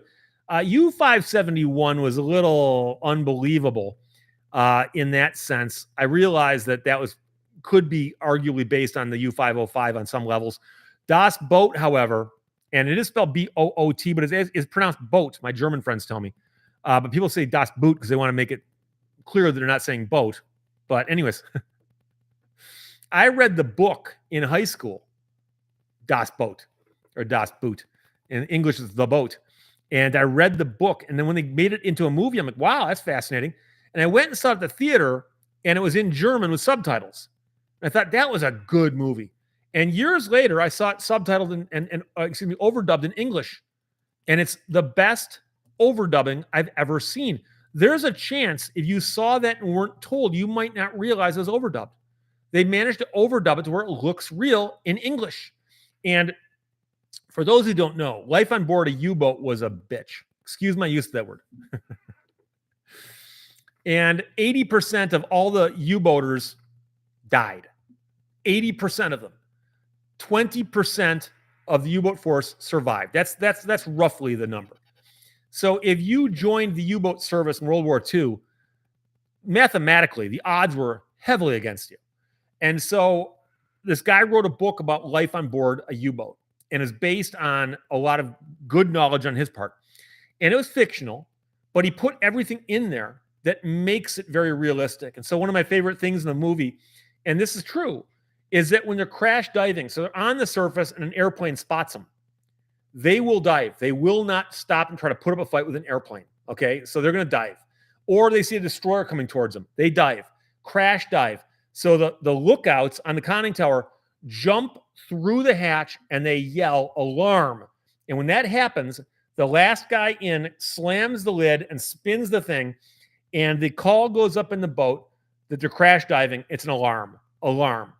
And as they yell that, the guys that control the diving planes basically hard stop straight down, like as fast as you can. However much you can slant those things, they floor them, okay? And then, this is absolutely true, unessential personnel on board the boat, wherever you are, you run to the front of the boat so that all of the bodies moving to the front of the boat help the boat become nose heavy and make it dive faster.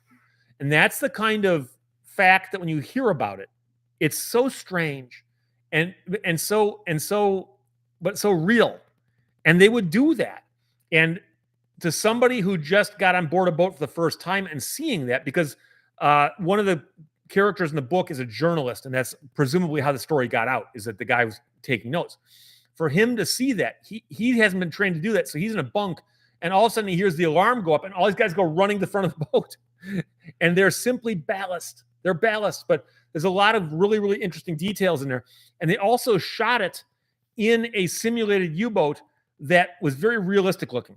And so I'm sure you remember from, like, I don't know, McHale's Navy or something, whenever they show movies that are shot inside boats or U-boats or submarines or anything, there's these gigantic, like, conference rooms, and guys are sitting around smoking cigars and stuff. And it's like, no, guys, we're living in a space where each guy's got a space about this big on a bunk. And by the way, for the first month of the trip, food is being stored on your bunk, so you got to go sleep someplace else. I mean, it's just, living conditions were hellacious. And so Das Boat's a great movie. I've always loved that movie also. Shem Pullen just gives me the thumbs up, and I appreciate that very much. Cal Marie says, hey, Steve, Michigan here. Good. Geary Rexworks says, Lee Child's Jack Reacher, first book, Killing Floor. First line is, I was arrested in Eno's Diner. Oh, that's a start. Paul England says, read Iron Coffins. I have many times. Iron Coffins, written by Herbert Werner, who was a U-boat commander at the end of the war, survived. So mathematically, he's unusual. He was the not the commander, but one of the lower officers on board a couple other U-boats. At the end of the war, got his own command, and didn't actually get a lot of success going because he had some bad luck. Number one, it was so late in the war. And number two, he had some mechanical trouble. I remember one time he went out, one of his torpedo doors jammed and stuff. He's also told to go, like, patrol around England as opposed to the shipping channels. But Iron Coffins is a fabulous book. It's a wonderful book. My father bought it. I remember reading it in high school. And then I remember rereading it later as an adult. In fact, I bought another copy of it a couple of years ago and read it again. And so that's a book that I highly recommend for those who are interested in first-person accounts about World War II. Stephen Graffam, hello from Florida. Steve, thank you for checking, my friend. QA Library says, my friend is the vicar of the Royal Navy submarine fleet and staff, and he threatened to throw me in the dock water by describing a ship as a boat. Yeah, it's like you say, toss me a rope. It's a line. Sorry. Did I offend the rope? Oh. A bit of truth says, Steve, the average age of a World War II U-boat captain was 28. 15 at least were under 23. So you can be a captain of a U-boat at 23. Doesn't surprise me. And of course, U-boats generally, I believe, are volunteer. And so you know, it wasn't for everybody. And, I've read several books. Sharks and Little Fish is another one. And a few, I've read a bunch of books, firsthand accounts of being on board U-boats. Deep Thoughts is the 505 is on display in Chicago. Yes, I've been on board that thing many times. And you will walk through it if you take the tour and see how cramped it was inside there. And then to be living on board one of those things for months at a time. And, back then, those boats weren't like, heavily ventilated properly and so on. And so a boat might be at sea for months and everything is soggy and damp and mildewy. And then all of a sudden you're getting depth charged because a destroyer saw you. So you go down to 400 feet and they're dropping depth charges on you for 48 hours. And you're breathing through a canister trying to scrub out the carbon dioxide. It's just, oh God. Opinion Rat says, when does a boat become a ship? I believe a ship carries other boats. So like the Titanic had lifeboats. Not enough of them, but it had lifeboats. Therefore, it is a ship. But I've heard that. I don't know if it's true or not, but there you go. Believe in yourself. The average age of the American soldier in Vietnam was 19. Paul Hardcastle. Of course, that's a song called 19 by Paul Hardcastle. So John Stablix says, why is a tugboat not a tug ship? Well, I assume because it doesn't have boats on board. Michael Wallace, do you have a good stereo system for listening to music? No, I don't. I've been shopping around lately. I've got speakers that are $20 speakers on my computer. I keep thinking, I should buy a stereo. I haven't had a stereo in years, like a good stereo, So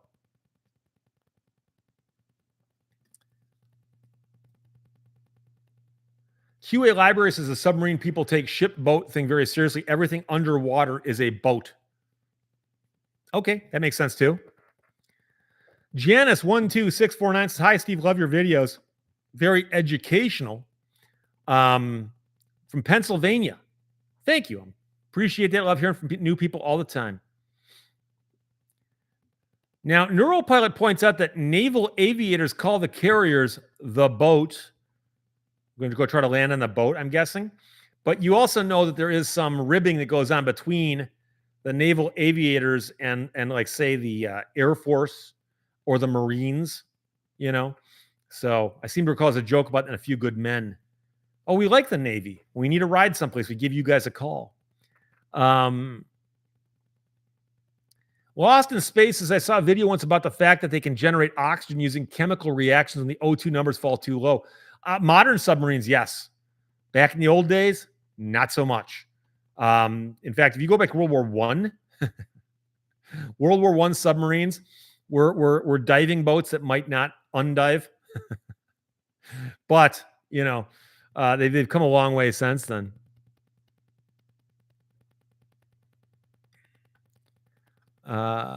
It jumped on me. Rhonda Wim says, north of Detroit here. Thank you for checking in. I appreciate that. Say says that makes the Titanic a boat. Why? Because it sank? Scott S., I can talk books for hours. DePaul says tube amplifiers for stereo systems sound warmer. Yes, they do. And, to be honest with you, like I have got a lot of stuff on CD and I still have the CDs. And I burn a lot of it to MP3s, and I've got, like a jukebox on my computer. And I'm not such a aficionado that like, oh, I can't listen to it. It's an MP3. But I do like a nice, clear sounding music player. So there you go.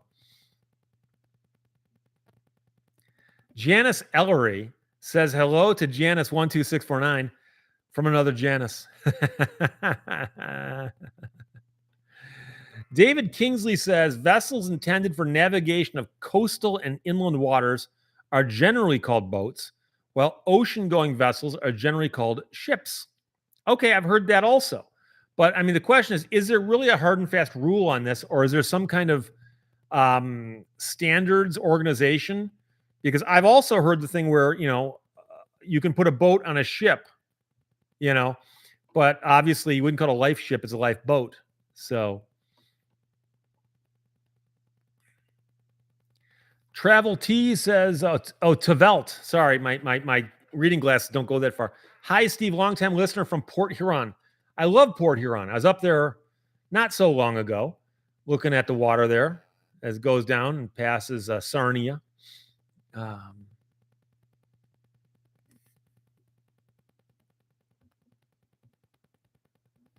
Scott S.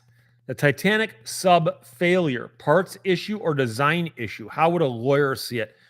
I didn't study it enough, but it sounds to me like the guy built this submarine and he was told by people that what you're doing with that submarine, the way you built it, is inappropriate. Now, is that the material you put into it was not right or the design was not right? It sounded to me like he was warned.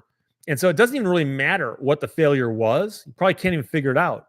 However, you can look at it and go, if the guy was warned that that might happen and it happened, then you've got a negligence problem, a big one. So the Richard says, did you like Catherine Bigelow's sub-movie K-19, The Widowmaker? Yes, I did. Yes, I did. And he says it's got an amazing Tangerine Dream soundtrack. I did not catch the soundtrack. But the K-19, I believe, is based on a true story. And it was a Russian submarine that had a nuclear reactor problem on board. And they pretty much realized that people are going to die. The question is, do we all die? Or do we get volunteers who can go in and stop the problem from expanding to the point where we all die? But they're going to die. And so a bunch of guys apparently said, we will step up and save everybody else. And so it was a massive tragedy, but it could have been a lot worse. And it reminds me of the Kursk, because the Kursk, of course, was the Russian submarine that sank with all hands. And it happened during some war games. And I'm not sure if the Russians have ever actually admitted what happened, but they have recovered it. They actually went out and raised it off the bottom and brought it back into a dry dock. And so they've got it. And, these things still happen. And it's crazy to think about, because modern technology is so amazing with what they've done, but there still are things like that can happen, which is just crazy. Mike Torello, thanks for the live. Got to go. Hey, no problem, my friend. In fact, I got to go in about 20 minutes. So Janice Ellery, a lot of people here in Fort Lauderdale buy boats without understanding what they're getting into. Delete the phrase here in Fort Lauderdale. A lot of people buy boats without understanding what they're getting into. I've also gotten from observation, a lot of people buy boats and just assume that a boat, I can drink out here, right? And so you get a lot of people drinking and boating. And then you also get people who buy a boat and don't understand that you've been driving a car for 30 years, but you bought that boat last weekend. Maybe you should take it slow for a little while, because some of the boating accidents you hear about are so stupid. And it's because people do stupid stuff. So yeah, it would help if everybody knew that. Dom Beep says, I knew Steve loved boats because of all the Mopars he owns. I own one Mopar. Scott asks, would you own an Amphicar, the boat car? I've seen them. They're cool. I've never thought that much about getting one. I know they have problems with rust because when you take them out of the water, they don't drain properly. But it's a fascinating idea. It is, but I've just never had the desire to own one. So Mike Scott from Montana, listener, since you had around 200K subscribers, is that your studio in the background? Yes, it is. So that's my studio right there. There's the Electro Voice RE20 I talk into on camera. And then my camera is right over there somewhere. It's hard for me to do this backwards because my monitor here is not a mirror. It's actually turned, so it messes with my head. Oh, Mike Scott. I'm sorry, Michael Lawless. Been watching the YouTube Florida boat ramp guys. Great commentary. You want to see comedy, go to a boat ramp, especially in the evening. And when people come in and they're drunk and they're trying to get their boat out of the water, you'll see crazy stuff. And I know this because I have a canoe, and my canoe's got a motor on it. So I routinely launch it at boat ramps.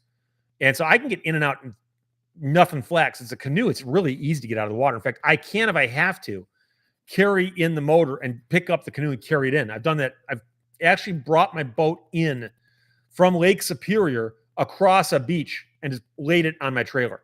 But it's easier to launch from a ramp if there's one there.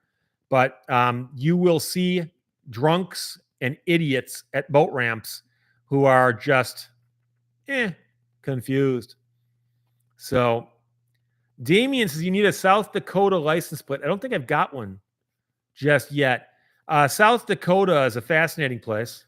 I've been there before. My brother worked there briefly. So Jason Finch, doesn't every vehicle here in Michigan rust? Yeah, but some worse than others. Oh, Michael asked, you have a favorite camping spot in Michigan? I don't do a lot of camping, but most Michigan campgrounds are nice.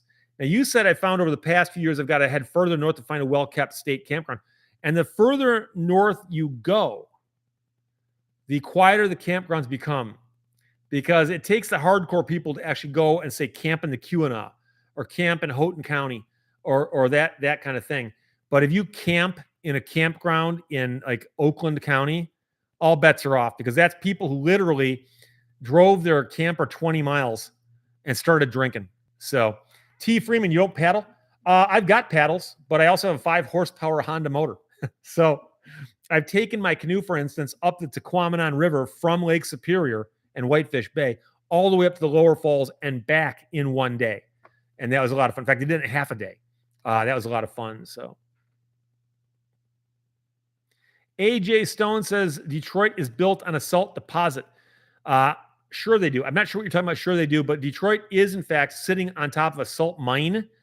And fascinatingly, when people got here in the 1830s and started founding Michigan as a state, they were looking for salt wells. And Douglas Houghton and his men went up to Sanford, Michigan, where those dams failed. And while they were up there, they found a salt well, and they started exploiting some salt wells where water was coming out of the ground that had salt in it. And little did they know that in Detroit, straight down was salt, which they've been mining now for years, but it was so deep they didn't know it at the time. So Paul England says, coworker had a World War II duck. I've had a ride in a duck on a lake. That's the 2.5 ton amphibious vehicle, and it could be launched from a ship and drive up on land or drive through things like water hazards and so on. Fascinating vehicles. They used to use them for tours out on lakes and stuff, but a couple of them capsized. There have been accidents, some horrific duck accidents. So that's not what they're built for, but they're military. Gilbert says Lake Gogabik or Gogebic, and there's a fight on that. And I've actually said Gogabik before, without saying Gogebic as an alternative. I've had people get very mad at me. And I've spoken to people up there, including people who work for organizations that have that name in the title. I say, how do you say it? And they go, well, it's either Gogabik or Gogebic. Take your pick. I say, well, is there a preferred one? They said, no, whichever one. So Harry Selden says Chicago's most popular camp spots are on the underpasses. Same in Los Angeles. So, oh, AJ Stone says, Steve, I was referencing the comment about all the cars in Michigan rust. Okay. Oh, Lost in Space says, don't buy RVs when you've been drinking either. You'll also see people with RVs that are gigantic, like land yachts, and they can't figure out how to get it into someplace. And, you know, they can parallel park their little car, but they can't do that with their 45-foot long, you know, travel trailer. And so that's the scary part. Drive up north. I'm talking about on I-75 going to the Upper Peninsula of Michigan, for instance, on Labor Day weekend, 4th of July weekend, or Memorial Day weekend. And you'll see these people who just got their RV out for the first time in 5 years, and they're driving along and they're doing all kinds of crazy stuff. I'm not going to get into it, but you see all kinds of stuff. And heaven forbid you're coming out of Copper Harbor through the winding tunnel of trees there in the Keweenaw, and you get stuck behind somebody in some monstrosity that can barely fit through there, and they're doing 35 miles an hour. So if you're in your Explorer, that's a problem. If you're in your Viper, it's not. So Brian Spencer, greetings from Seaford, South Australia. Thanks for checking in, my friend. Roy Arnold, did you see Aurora? They might be outside. No, I did not. So I apologize. I should have gone out and watched it or taken some pictures, but I didn't. I thought of it and said, no. Bud Soda, have you ever driven your Viper around Road America or a race course at speed? I modified your question to clarify that no, I have not. I've driven it fast, legally, of course, on roads. But yeah, I've never driven around a race course. We've discussed this. I'm paranoid. I'm scared I'm going to be the guy who spins his car out and hits a wall, racing his car on a weekend. And I got to explain to my insurance carrier how I did that to my car. And the question is, do I tell the truth or not? So, Old Jarhead says Michigan has 103 state parks, 6 state forests, and 3 national forests. Oh, yeah. And by the way, you can go online and reserve spots at any one of them. So if you want to go camping in the old days, you have to get up there and hope they had spots. Now you can reserve spots and you got the spots, pull up, got a reservation, boom, go in, there you go. So Matthew Shostam says apparently the Aurora came all the way down to Alabama.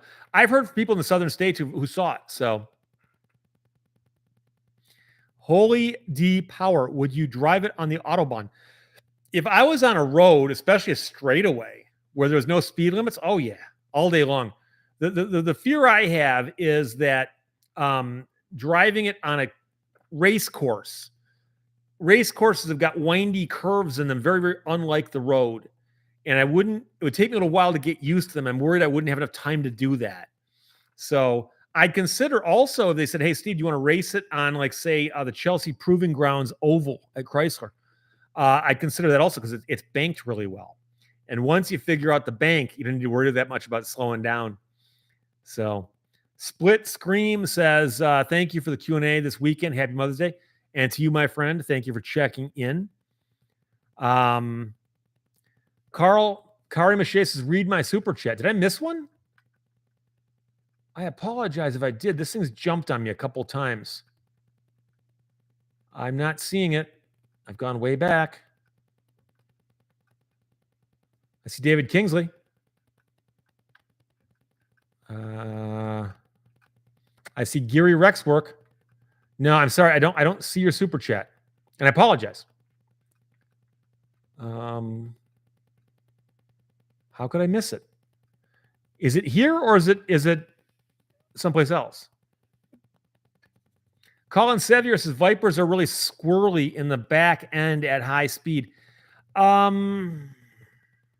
Yes and no. I mean, they got tires this wide, which helps. They don't have stability track control or any of that ABS nonsense. And they're balanced okay because remember, the engine is further back, the battery's back there. So it's balanced better than a lot of cars, but you just get used to anything. But I always tell people, both in my Viper and in my Cobra, the key is that before you get into the pedal any, just make sure it's pointed straight.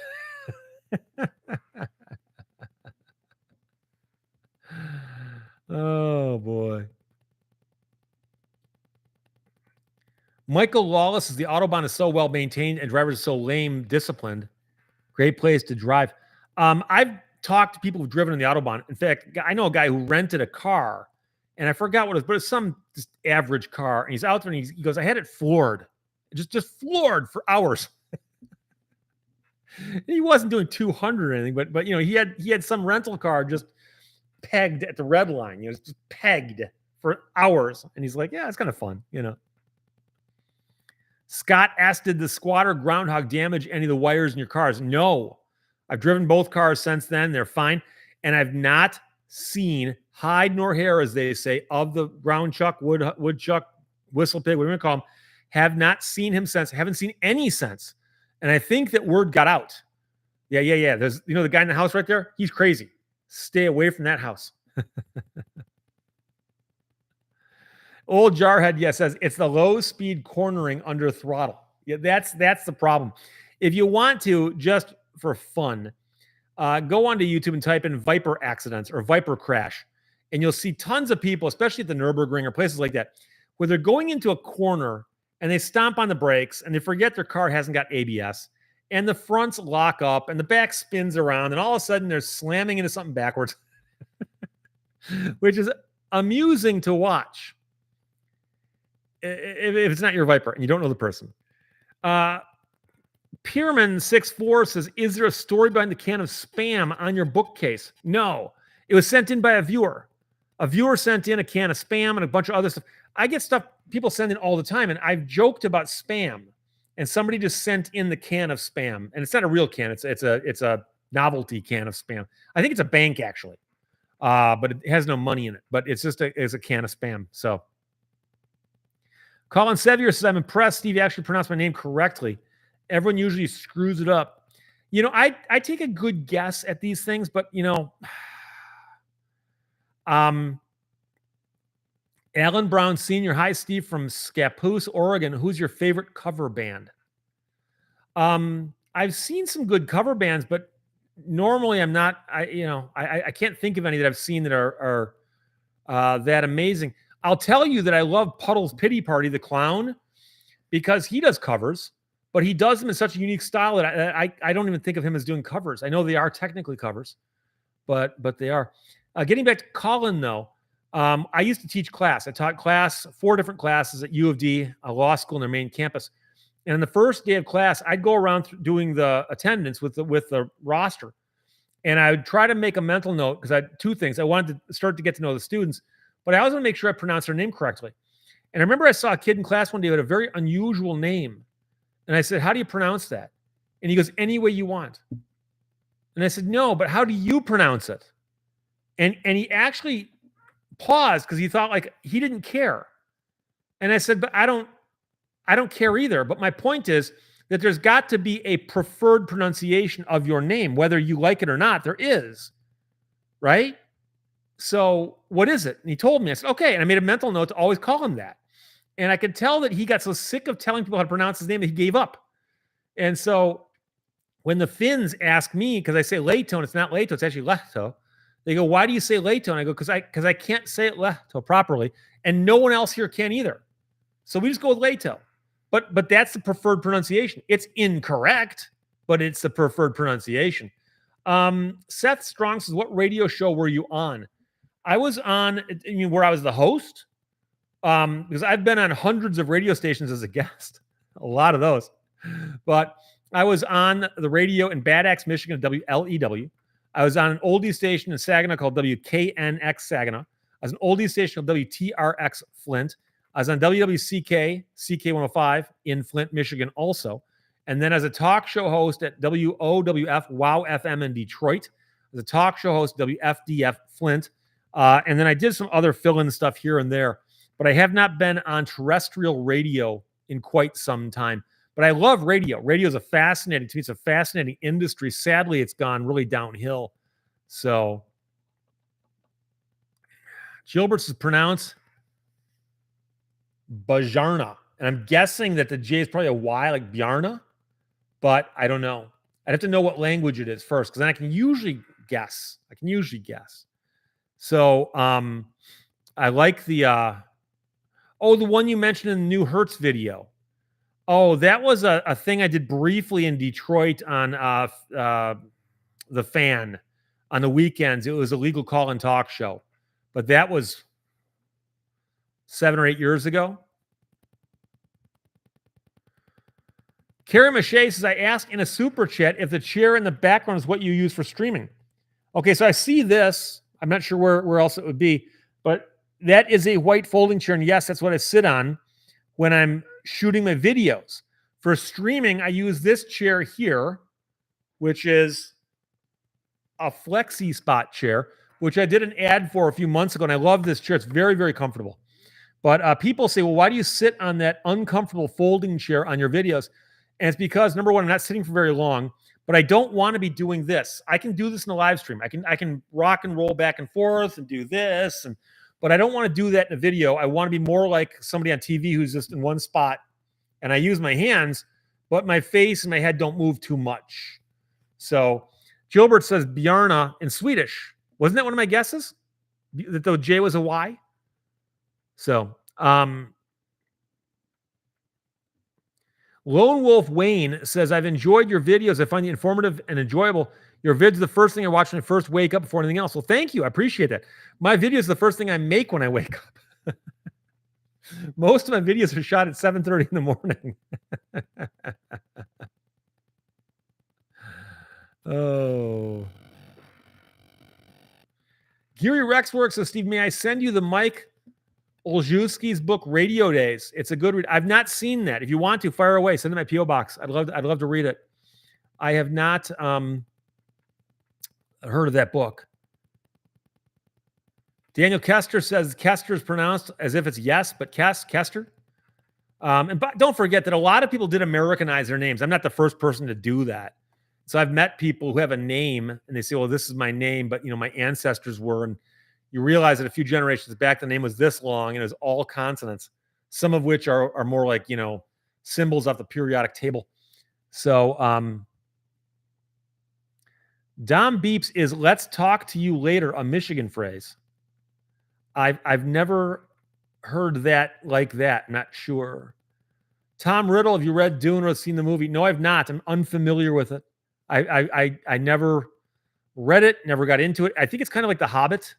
I knew people were really into The Hobbit and saw the movies. I watched the first Hobbit movie and that was it. I kind of did. I guess because I didn't read the books. I don't know.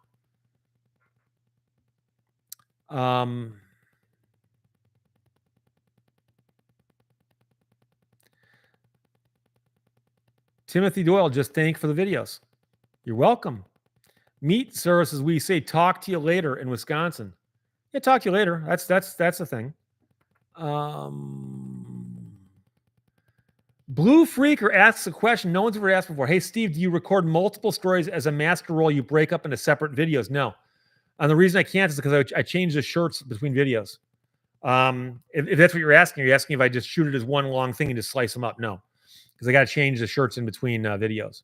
I've often thought about bringing a stack of shirts over here, and every time I make a mistake, changing my shirt so when I do the edit, it would be obvious. But it'd take a lot of work, and I'd probably mess my hair up because I take the shirt on and off and mess my hair up. Bud Soda, your educational videos and dedication to the Institute for Justice are a huge public service. Thank you. Thank you, and also thank you for calling out the Institute for Justice. They do great work. And you have to understand that somebody out there said, we need an organization like this, and they started it, and they got it going, and now it's huge, and they're doing great work. I can't speak highly enough of them. Meal Square says, I took your advice and rented an RV instead of buying one. I'm so glad I did. That thing was a piece of you-know-what, would never buy one. I've heard so many people say that. And a very good friend of mine rented this monstrosity from this huge RV dealer. And he took it up north for a week. He brought it back and he told me, Steve, by day 8, I would have wanted to kill myself. Turned it in and walked away from it. So there you go. Old Jarhead says, every time I go to the UP, I pass by Lehto's Pasties. Yes, you do. There's also Lehto's Pasties in downtown St. Ignace. And I believe there's one in Traverse City. At least there should be. No relation. I've been there many times. I've actually talked to them. But Lehto is a fairly common name in Finland. It's often a longer name with a prefix.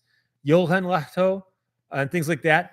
And so when my grandfather was in the military, he chopped his name in half. He got rid of the first half and became Lehto. And so I suspect that the Lehtos of Lehto's Pasties had a different name with a different front end on it. But I get asked that about 50 times a year because I follow Lehto's Pasties on Facebook. And they'll often post them. We're open for the season. They put up a picture, Lehto's Pasties, and it gets shared. Before you know it, somebody goes, hey, Lehto's Pasties. I don't know if Steve Lehto knows about this. Oh, yeah, I've been stopping there since I was a little kid. Literally. I remember stopping at Lehto's Pasties on the way home from up north because my mom would buy a freezer, a cooler full of them and fill our freezer with them so that we were eating those things for months and months and months. And so Gilbert just checked out and said goodbye. So I'll thank you for being here, my friend. Thank you for checking in and telling me some more of your past and how we crossed paths back in the old days. Although I think you said we lived in Villa or Yosemite. Either way, I'll talk to you later.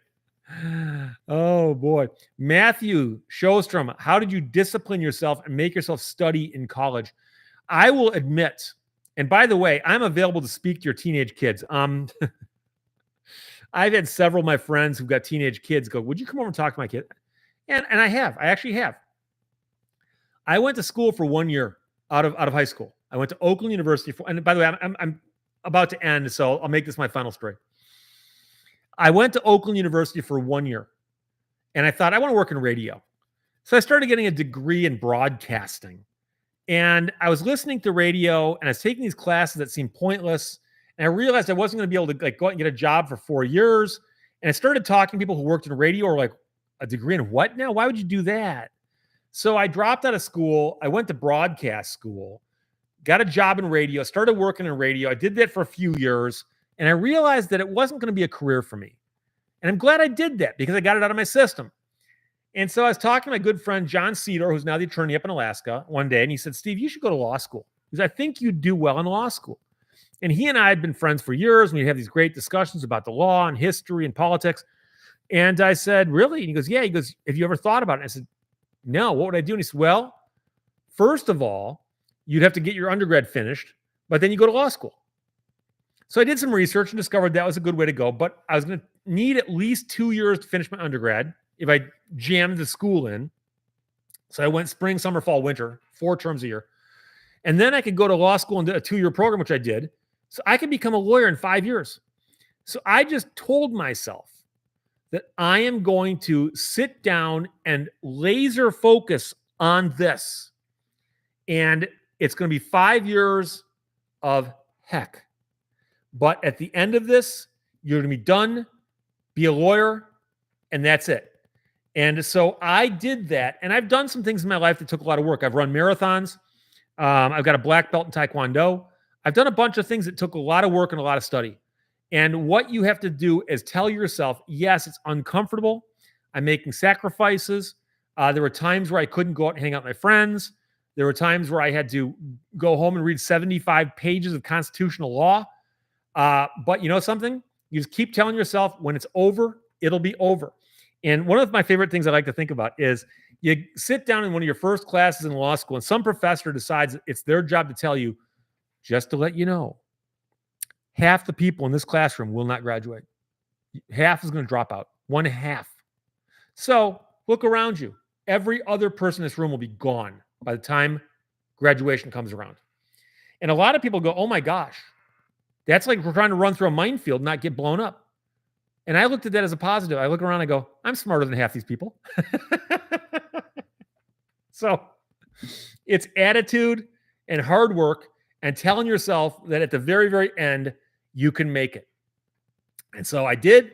I got out, passed the bar on my first try. That was a lot of work also. But I kind of didn't think about that till I was finished with law school because it's like get one thing done at a time. This round of exams, next round of exams. Next round of exams, you graduate. Now, start studying for the bar, cram for the bar. Once you're done with the bar, if you want to, you take all your books and throw them away. Throw them away. So that's what I did. But Matthew, thank you for the question. It's a good question. And there you go. So I'm going to say goodbye now because I got to check it out. It's been 2 hours and it's been a fun day. Like I said, it's overcast outside. It's been sprinkling on and off all day. But have yourself a great Mother's Day. Next week, I'll try to do the live stream on Sunday. And I'll also try to get the Canadian Robot Lady in here. But I'm also going to put it here for one last time that if you want a copy of American Murder Houses for $15, if you're in the U.S., send me an email at that address. Put the word book in the subject line, and I will send you one for $15. I'll invoice you via Square. It's secure like PayPal. I can sign it for you. I've got a few left. And I'll talk to you next weekend. Of course, there will be more videos of mine coming up as they always do, Monday through Friday. I'll talk to you later. Bye-bye.